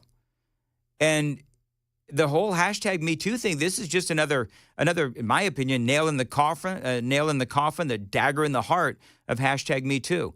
Because here we have yet again a man, a good man, who is simply trying to do his job, and his good name has been besmirched by these accusations. And Taylor Swift was part of that, part of that circle that was trying to destroy him, and seemingly this movie too. It's awful. So when Taylor Swift, when she got booed, I wonder if people are booing her for any number of reasons. Number one, she's a Chiefs fan. But number two, because she's kind of been exposed as a mean girl, which we all kind of knew she was anyway. But you've got Blake Lively and you've got Selena Gomez, and the two big inner circle friends of Taylor Swift, they've made horrible decisions. And one of the things that Blake Lively did you hear this, Joan? One of the things that Blake Lively supposedly did was she threatened Justin Baldoni by saying, you know what? I've got Taylor Swift on my side. Oh. So, I mean. Big deal. Yeah. Well, I think Justin Baldoni was equally as unimpressed, as were the people last night at the game. And by the way, if you haven't seen it, go to my Twitter feed, my X feed. I posted the video where Taylor is realizing that she's getting booed.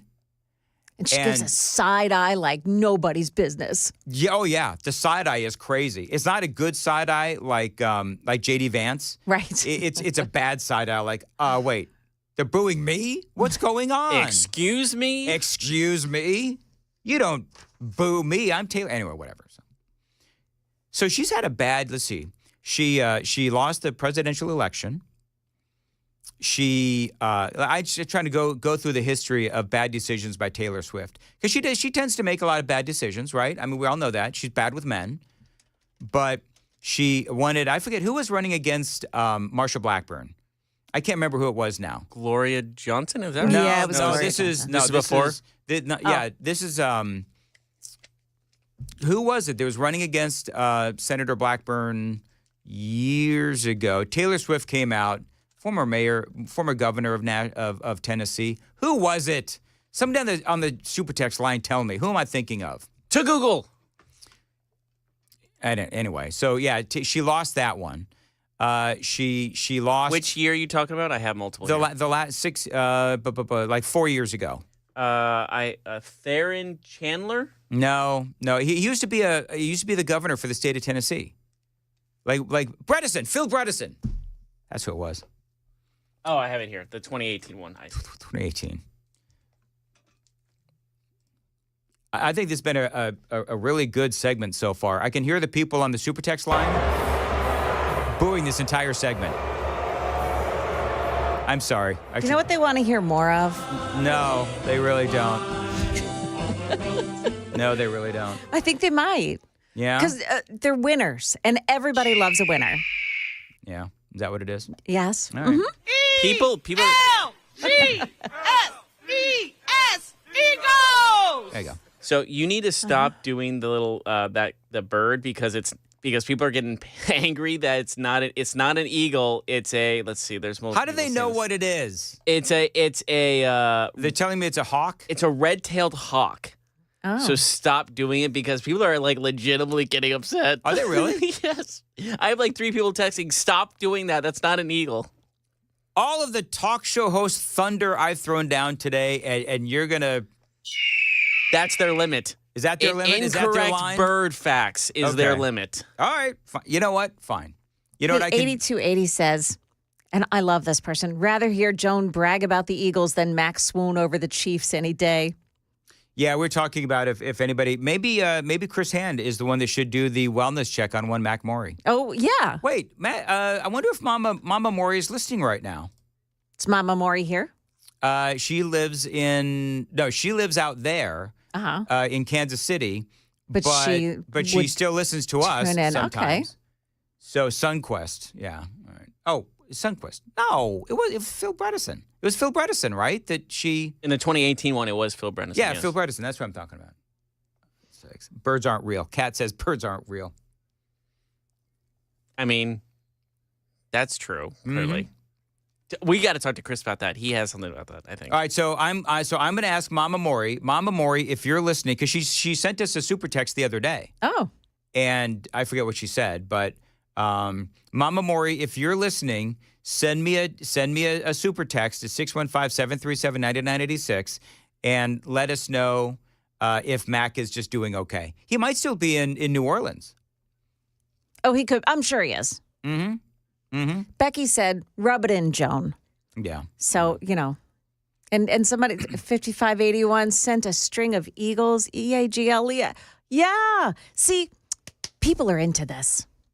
What? They love it. The Eagles? The Eagles, yeah. Okay. Well, that's I'm good. very sure of it. Are you very sure of it? You know what? See, here's what's happening is Joan is trying to trigger me and a KGB, so I'm going to trigger the listeners. Oh. I just keep playing that. Don't do that to our listeners. I'm not. That's the last time I'm going to play it. Listen, I got that sound effect from not one but two places on YouTube where you type in Eagles sound effects, like the bird, and that comes up. So whatever. I have 4 different messages that say otherwise.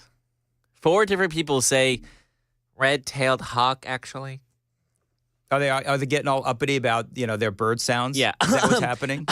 Well, Dan. Well, Dan. It is a red-tailed. I'm being well-danned by the bird lovers. Wow. Oh, that's something I didn't think was going to happen. Okay, so then what does an eagle sound like then? If not that. I don't think it makes that kind of noise. I think that's just that's a TB thing. I think they have a different noise. Okay. But don't worry, we have people that are experts at this that will tell us. You know what? I found the sound of the eagle. Go ahead. I know that. I knew it. I knew it. I think that was it. Yeah. That was. You asked for it, Dan. I mean, honestly, you asked for it. You know what's so funny about that, Joan? I actually didn't. I didn't ask for it. No one has. It's over. By the way, okay, I won't play it again. They're booing me, Joan. They have pitchforks outside the studio right now. That's exactly right. Forget about all the...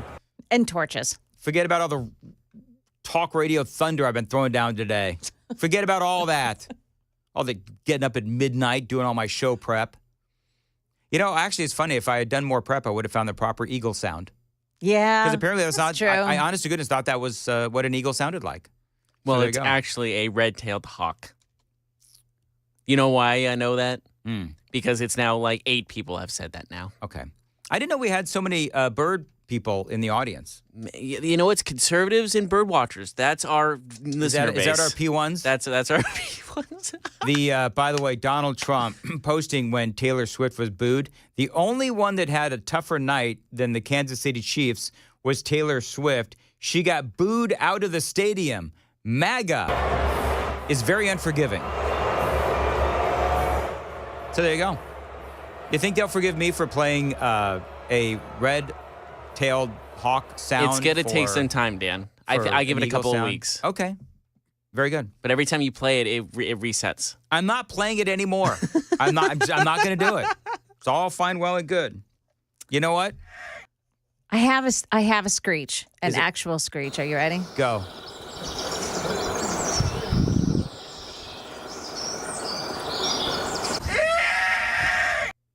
Is that an eagle? I think that's That was real. an eagle. That's real. That was, and I actually saw it was a video on YouTube, so I saw the eagle screech. So there you go. That sounds like a whiny bird. That sounds like a whiny bird.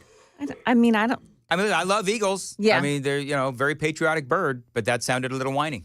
A little whiny. That sounded like Americans during the Biden administration. We hear it. That's what it sounded like. You want to play it again just to hear it? Well, if you can do it. Oh gosh, how did that get in there? Twice. All right, we're done. You know what? You know what it is? Joan is like rickrolling me, but with the Eagles. Yes, song. 100%. Gosh, it's too much fun. All right, very good. Moving right along. 821, Nashville's Morning News on Super Talk 99.7 WTN. Big news for my friends at DT McCall's. Listen, if you've been thinking about buying a gun safe, but you've been putting it off, you've got to do this very soon because eventually DT McCall's selling those gun safes sales tax free. That offer is going to end at some point. So listen, if you want to get a gun safe and you want to save some money, go to DT McCall's. They are the largest Liberty Safe dealer in the state of Tennessee because of free delivery and free setup. Now, other places are going to charge you $500 at least for delivery and setup in bigger models and $300 for smaller models. But at DT McCall & Sons, they deliver every safe for free every time, period. No setup charge either. 5 locations across Middle Tennessee: Carthage, Cookeville, Lebanon, Lafayette, and Franklin. Always online, dtmccalls.com, dtmccalls.com.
Looking for the most thoughtful, most romantic gift this Valentine's Day? Hi, I'm Nadia Genizer, Vice President at Genesis Diamonds Green Hills, and love is what we do best. Whether it's a simple pendant, a pair of dazzling earrings, or an exquisite, one-of-a-kind designer ring, Genesis Diamonds is here to help you choose a gift that will make this Valentine's Day truly unforgettable. And to make it even sweeter, when you spend $399 or more now through Valentine's Day, we're giving you a bouquet of fresh flowers from Jenny's, delicious chocolates, and a gift card for dinner at Fancy Pants Restaurant, all at no charge. You get breathtaking jewelry, plus the extras that show just how much you care. So don't wait. Visit Genesis Diamonds today and explore our unmatched collection of engagement rings, necklaces, bracelets, and more. Let our experts help you find the perfect gift, a symbol of your love, now and forever. Hurry in. This offer only available for a limited.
Right shoulder.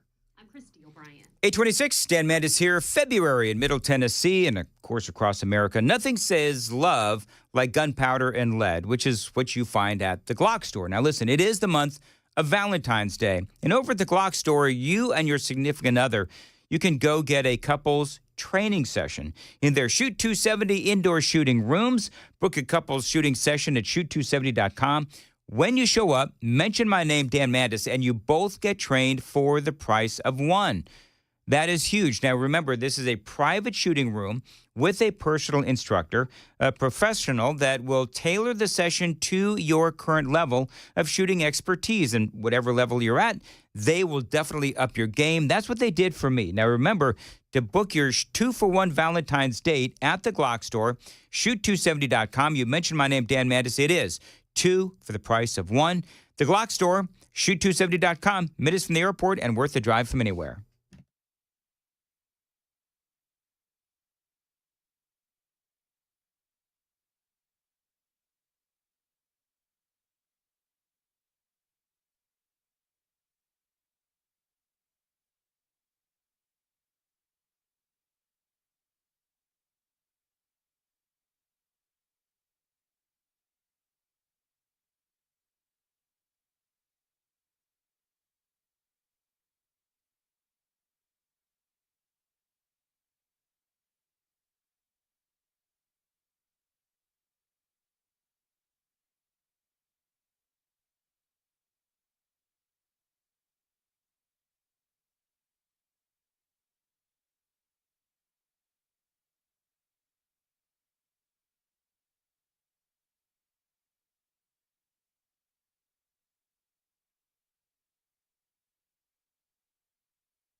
I love what happened. Joan, you're playing the audio. I don't know if you've seen the full tape, the full video of Trump as they're flying over the Gulf of America. Oh, yeah. And Trump's got his Sharpie in his hand and he's getting ready to sign that proclamation. Yes. And as he's getting ready to sign... Attention on board. Ladies and gentlemen, if you could please direct your attention out the right side of the aircraft. Air Force One is currently in international waters, for the first time in history, flying over the recently renamed Gulf of America. Please enjoy the flight, and we are now about to head westbound to Super Bowl 59. Wow, he did that well. Trump's got his own clap crew. Love it. Oh, yeah. What if we got him from DeSantis? 8:30 on Nashville's Morning News on WTN.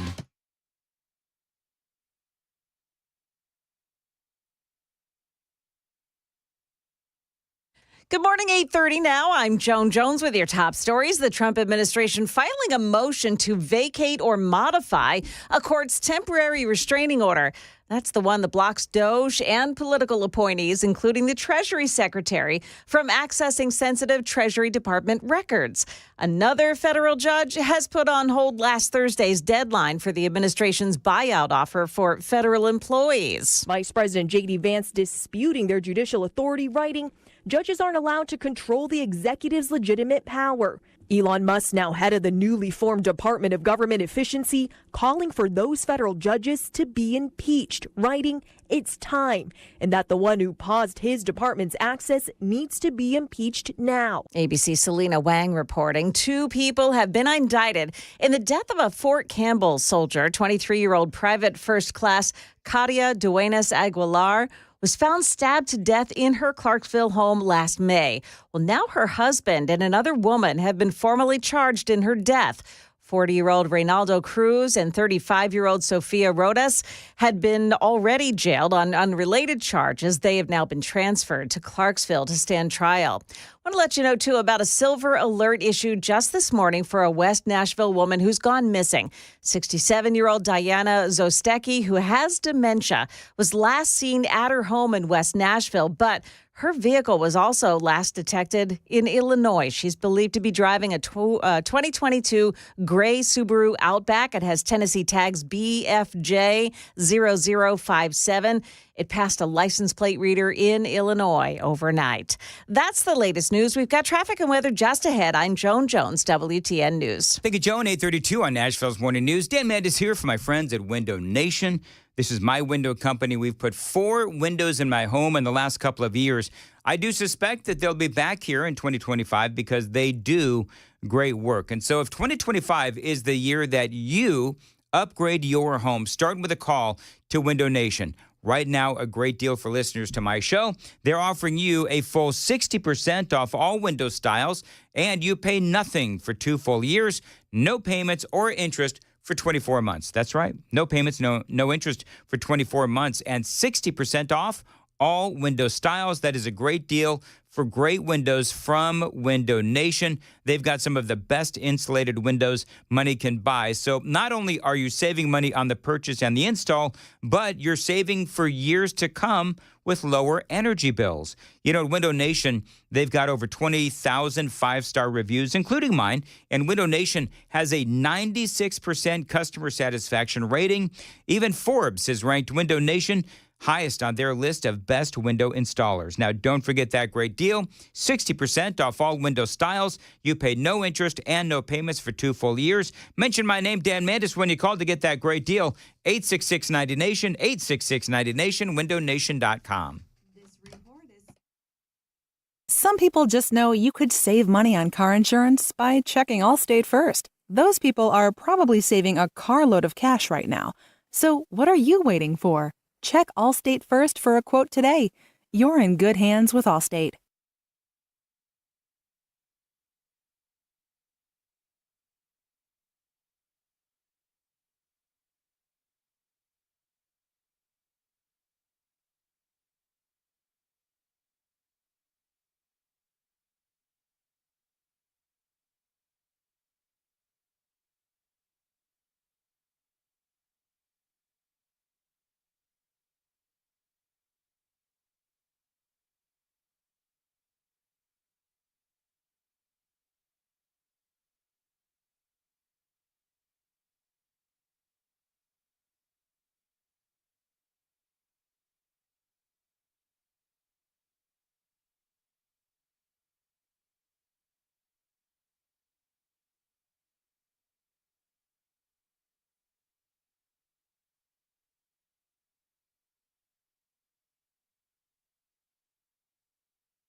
From the United Structural Systems WTN Traffic Center. Problems on 65 this morning. On the northbound side, it's an accident blocking the right shoulder at exit 80. That's for I-440. And then a couple of stalled out cars on the southbound side of 65. One is at exit 69, the other at exit 88. Both are blocking the right shoulders. And an accident involving some injuries, Harding Place at Hillsborough Pike. Traffic every 10 minutes every morning on Super Talk 99.7 WTN.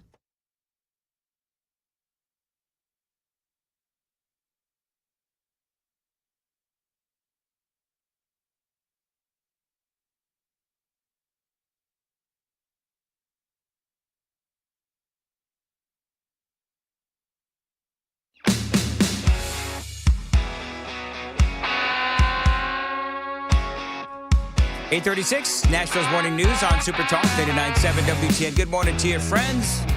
Time for the cross with Chris Hand. Hello, Chris. Hey, what's up? Good morning. KGB's here as well. And yes, don't do it. It's don't, me. Dan. Hello. Dan. I don't know if you've What heard, happened? but I don't know if you've heard, but Joan is here as well. You can go ahead and bring her up. We can let her have her moment. It's been 4 hours, Dan. That's fine. It's been 4 hours. I can't take it anymore. All day. All day this has been going on. Dan, that window looks really good to jump out of right now, doesn't it? I heard you did the whole eagle versus hawks thing. Yeah, which is weird because we almost had a revolt on the station. Yeah, people are like, no, this is not an eagle. That is a red-tailed hawk. Yep. Yes. Yep. People were actually flipping me the bird on the radio. No way. Yes. Yeah. It was very impressive. But I did find the actual sound of an eagle. That's how it sounds, she's like been- in the wild. Like you've heard of Rick rolling. Yeah. She's been eagle rolling me all morning long. But I have to take the brunt of it as well, and it's not fair. You know, there is no hazard pay to this job. Hazard I know yeah, there really you need- should be, Yes, there should be when you work with Chris. because there are some thoughts. Ooh. Nice. Anyway, so yeah, I fully acknowledge. I went to YouTube and they said that's an eagle screech, and I guess it's not. I found that out the hard way like 10 years ago doing a fireworks commercial. They said, Really? We need an eagle. So I looked up eagle sounds. I was like, why the hell would they want this? So I sent it to the customer, and they were like, that's not an eagle sound. How It sure do people is. know that it's not an eagle? Like, honestly. Because everybody's so trained via modern media that the hawk is the eagle. Now Joan found a tape of an eagle playing, and the eagle sounds a little whiny. Yep. And I just assumed that America's bird was whining during Joe Biden's time. Yep. That was my I like it. thing there. It's pretty good. I thought that was funny, actually, but apparently I'm the only one. This is one of those laugh lines. Gotcha. Yeah. Yeah. E-L-G-S-E-S, Eagles! Hey, can I ask you a question? Did you watch the Super Bowl?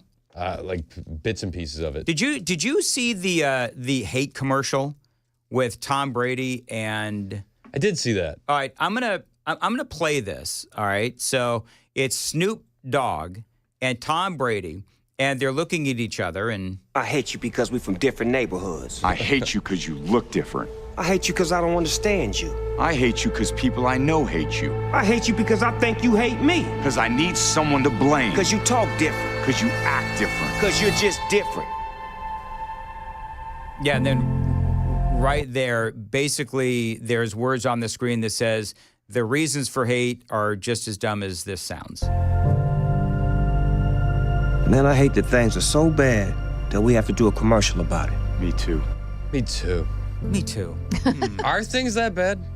No, I just think this stuff is so ginned up for hysteria. Yes. Well, that company mainly does stop Jewish hate, right? That's Yeah, their main... billionaire Robert Kraft's Foundation to Combat Anti-Semitism.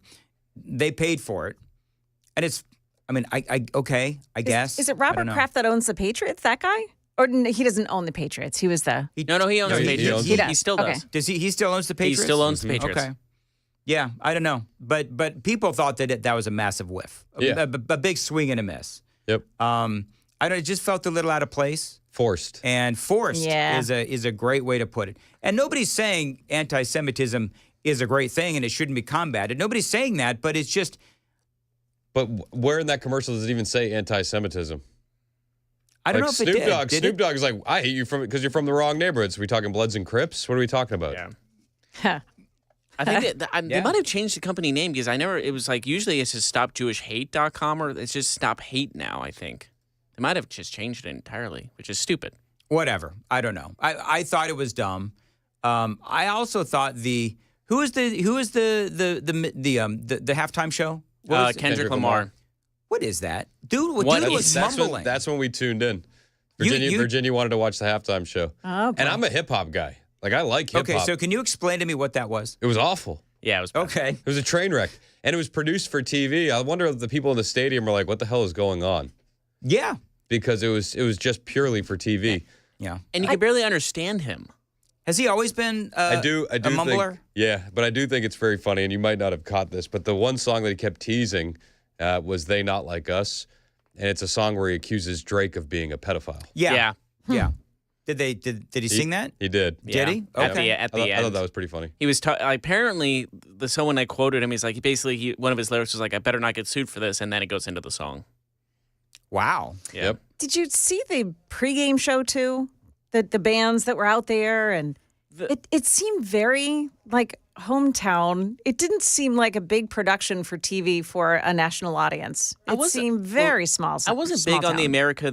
They did America the Beautiful because they did it with the New Orleans like trumpets and stuff. And I'm like, that doesn't. I feel like they don't go together. It was Lauren Daigle though. No, she's great, but the music itself did not match the lyrics. Okay, can I just? I mean, since we're going to do this, I felt like with the horns and the trumpets and all that, they drowned out Lauren Daigle. Yes. So I thought maybe that was just my bad tinny hearing, but no. Amy said, yeah, you can barely hear Lauren Daigle in this. So yeah, that song doesn't need music. Well. That song doesn't need music. It just needs a beautiful voice. That's all it needs. That's exactly right. I bet your favorite part, Chris, was when Taylor Swift got booed at the Super Bowl. Was that your favorite? No. My favorite part was when Trump was so bored with the game that he started posting about the penny.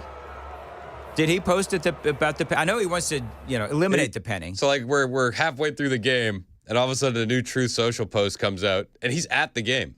Yeah. And he says, for far too long, the United States has minted pennies, which literally cost us more than 2 cents. This is so wasteful. I have instructed my Secretary of the U.S. Treasury to stop producing new pennies. Let's rip the waste out of our our great nation's budget, even if it's a penny at a time. When was the last time anyone actually, of the four of us, I want to do an experiment.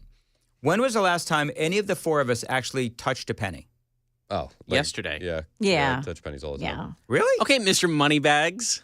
It's because you probably don't use change, actual money, to pay for things, right? He just throws out his hundrds at like Chick-fil-A. Keep the fair, change. In my world, that's what it is. In my world, the majority of it is don't put that in your mouth. All right, so I'll be honest. I very rarely touch actual money anymore. Like I couldn't tell you the last time I touched change.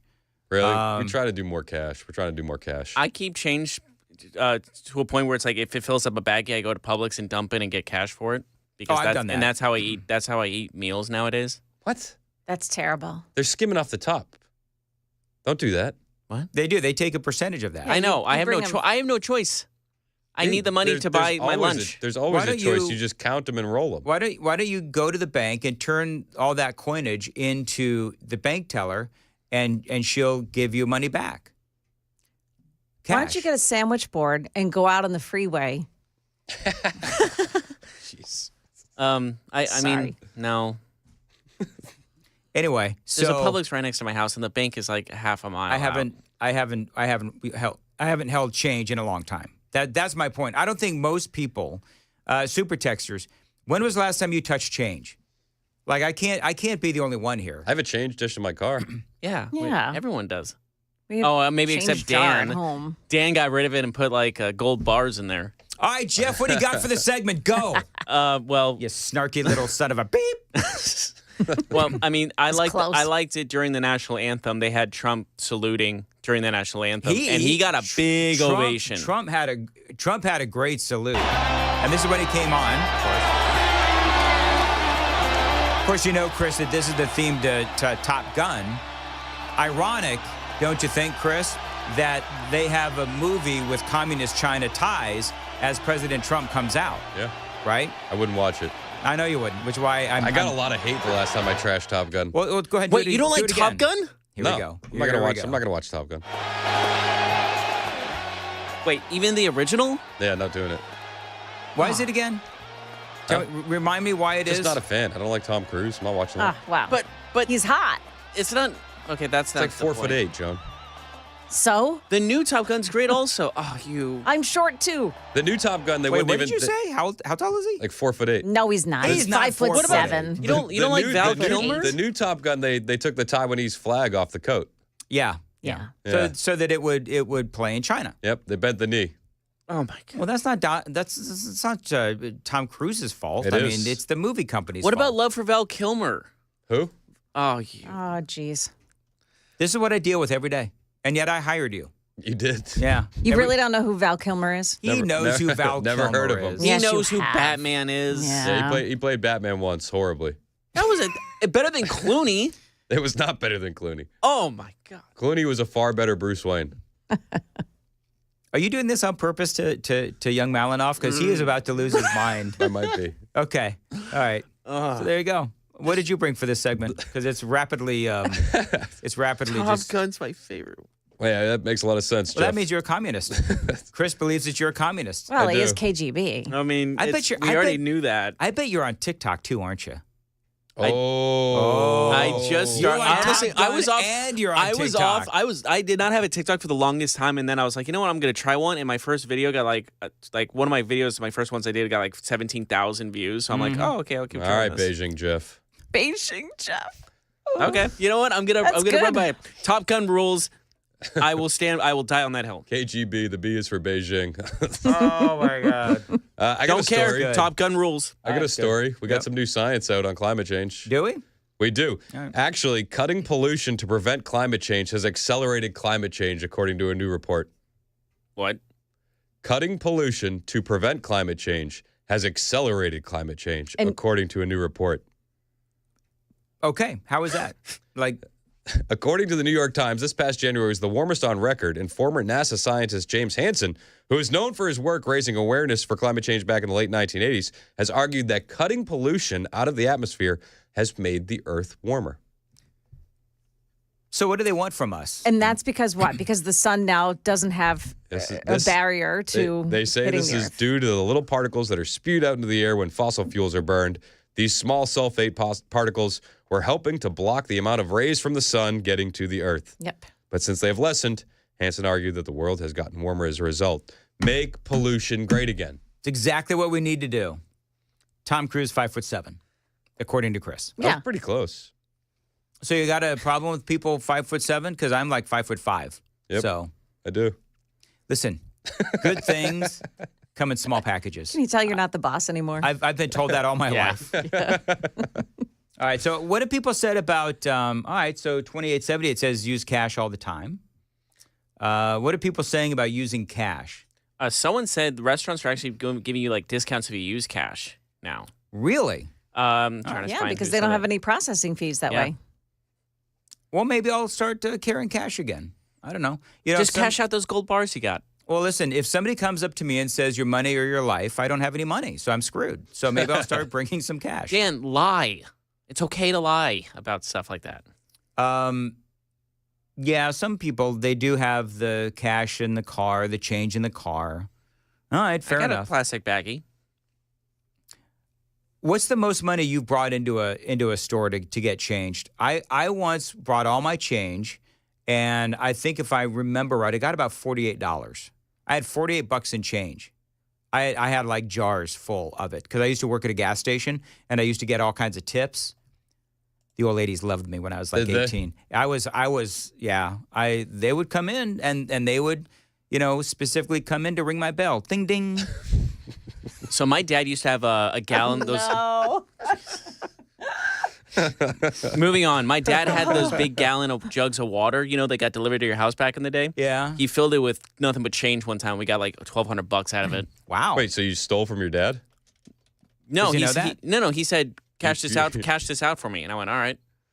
And you told them that you're going somewhere where they're going to skim some off the top? No, I went to the bank. So you've done the bank before? I've done the You're still bank gonna go to the before coin because store my things? dad told me to. Okay. Ooh, one of the super texters just reminded me of something. Angie, if you go to the Jiffy Burger in Manchester, they only take cash. They won't take a card. Really? Sure, they're an all-cash business, yeah. Okay. Well, now I feel extremely judged by everyone. Oh, thank you. That happened long ago. Did it? I get frustrated when they don't take cash. Yes. Yeah. Like Bridgestone doesn't take cash anymore. I one time had a 50 for a pizza place for a pizza that was like. Yeah, I went there a couple weeks ago, a couple months now, and I had cash. We were like at a Harlem Globetrotters game. I had cash, and I went to pay for something. They said, "Sorry, card only." All right. Really? Now, what would be the credit to do that? Like, why would somebody do that with their business? I think their reasoning is germs. Germs. Oh my God. Wow. Or the owner made a decision. A school is banning Crocs over safety issues. Yeah, so I was just P.S. All the channels are doing it, so you know that it's one of those things that somebody put that out there. Well, let's be real. Crocs should have been banned long ago. Fair. But because they're ugly, but not because Yeah. they're dangerous. They also provide no ankle support. Except if you put it in sport mode. Do you know what my problem is with Crocs? I have a pair. and I kind of stopped wearing them because I kept tripping over my feet. So they are dangerous. So maybe they are dangerous. Yeah. Well, I'm clumsy. Like, I am known for my clumsiness. So just no Crocs for anyone above 50. You know, I'm going to throw something at you when this show is over, man. I'm just telling you. I got nothing to lose anymore, Dan. You know what? I got nothing to lose. You know what? You're going to get the Red Hawk screech from me. Uh-oh. That makes them angry, not me. What are they saying about Crocs? Why are they dangerous? That's, I wasn't watching it, Oh, Dan. okay. I was listening to you screeching. Oh, very good. Yeah. I've been known to screech a time or two. By the way, somebody said on the super text line, without my glasses, I have beady eyes. Really? Yeah. Yeah. I wouldn't say that. Tomorrow, Dan's going to wear glasses. I am. I'm going to. Amy said, you know what? Because I don't like the way that I look without glasses. Amy said, just get a pair of faux glasses and be like one of those hipster doofuses that just, you don't need glasses, but you wear them because they're part of your outfit. But doesn't she like you wearing glasses? She doesn't like me at all. What? Get the blue light glasses. Oh, blue light is a lifesaver. I've actually used that before, and it helps. Like, because if you get headaches watching screens too often, wearing those helps with that. Okay, very good. Well, I'll try that. Anyway, it is 8:52. Chris, what's coming up? All right, today on the show, we'll run down the Democrat craziness over the weekend. We'll give you an update on the Super Bowl. Plus, we will call Mac Maury. Oh, nice. Are you going to call Mac Maury? Whether he likes it or not. Did and he if agree? He doesn't answer, I'm going to call again. And if he doesn't answer, I'm going to call again. And I have a plan if we get sent to voicemail. What is it? I'm going to play that Philly Mayor, and I'm going to leave it there for him. Oh, my God. Don't you want to play this instead? We can do that too. really? Did you text him yesterday? I didn't. I don't text Mac during the game. No, I wouldn't have texted him. Yeah, either. he was working. Yeah, I honestly didn't want to bother him either. I was like, should I? And I went, nah, that's too mean. Hey, by the way, do you want this? Do you want this audio bite? There are no thieves and thugs out here. We're members of Congress. That's my favorite soundbite. It's the best. It's a favorite soundbite. It's the best. So leave it there for me. I'll use it. All right, very good. 8:50. You're leaving the show, and I have to play it just like a couple last times. You know what? Get it out. Get it out now, Joan. Because tomorrow I can't do it again. Yep. In like 45 seconds, I am DUN done with you for the day. All right, go ahead. Police in Putnam County this morning have fired shots on a driver that refused to pull over, and we've got an update on that situation for you. It happened overnight. Also, some bad news for Anthony Fauci from the Department of Health and Human Services. Tell you about that, too. Those stories coming up at 9 o'clock on Super Talk 99.7 WTN. Thank you, Joan. Appreciate it. 8:54. Guys, if you're feeling tired, motivation just isn't there, maybe some weight gain and muscle loss, well, these could all be signs of low testosterone, and it's time you found out for sure with my friends at the Low T Center. Now, they make it easy to get your lab levels checked. It's just a simple test, and with their on-site lab, you're going to get your results back immediately. Now, this isn't your typical doctor's office. They simply specialize in treating low T with testosterone replacement therapy, or TRT, for each individual patient. Now, they've been helping patients for over a decade, and their treatment plans are optimized for each individual patient, personalized just for you. There's nothing standard about Low T Center. Everything is customized for you. By the way, for current patients, Low T Center offers you a $150 referral credit for each new patient that you refer. And at Low T Center, you also get your health evaluated for treatment with prescription GLP-1 weight loss medications. So get back to your best. Go to lowtcenter.com to book your appointment today. That's lowtcenter.com. Low T Center, reinventing men's health care.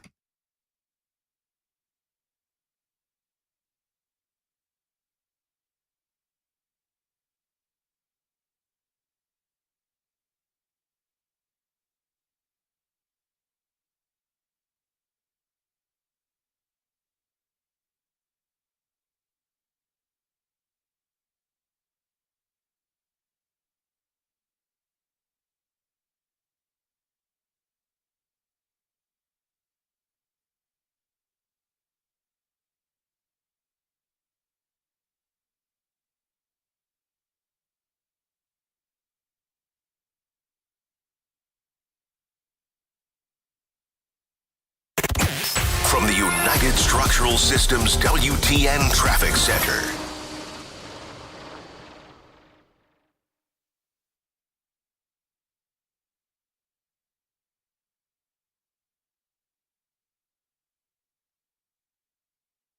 Dell Technologies is celebrating with anniversary savings on their most popular tech. For a limited time only, save on select next-gen PCs like the XPS 16, powered by Intel Core Ultra processors and more. Save now at Dell.com/deals.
For over 35 years, Zenshi has been perfecting the art of handcrafted sushi. Zenshi sushi is perfect for when you need quality on the go. Made fresh in-store daily, Zenshi is an affordable and convenient grab-and-go meal. Find Zenshi at the seafood department inside Publix, where shopping is a pleasure.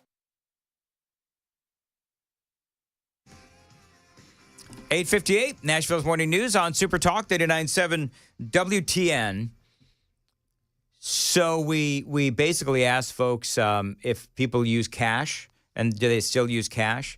And I don't know, what do you think? It seems about, 50-50. Some use it, some don't. Yeah, and 1071 said paying cash allows restaurant owners to not have to put all the money in the bank and avoid taxes. And you know me. Yeah? I'm a big fan of avoiding taxes. Taxation is theft. Yes, it is. Should we use that as a poll tomorrow? We'll see. We'll see what we use for a poll tomorrow. I like to be timely in my... And so much happens within the span of the 24 hours that we're not on the air. We started out with a different poll question. Yeah. Really? We started out with should the Department of Education be abolished? And it was like 97% to 3%. Yes, it should be. So we decided on a different poll, which actually we can talk about where it is right now. The new poll question is...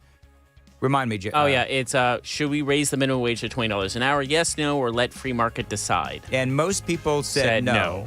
And a lot of people said let the free market decide. Yeah. 62 to no, 31 for let free market decide, and 8% yes. All right. So Justin Pearson and all the folks over there in the Democrat Party and the state legislature wanted to raise it up to $20 an hour. Why not? It works so well in California. Sure did. All right. Also, 4888 says, let Philly Jones celebrate. The Titans aren't going to do it anytime soon. Thank you. A-T-L-E-S-E-R.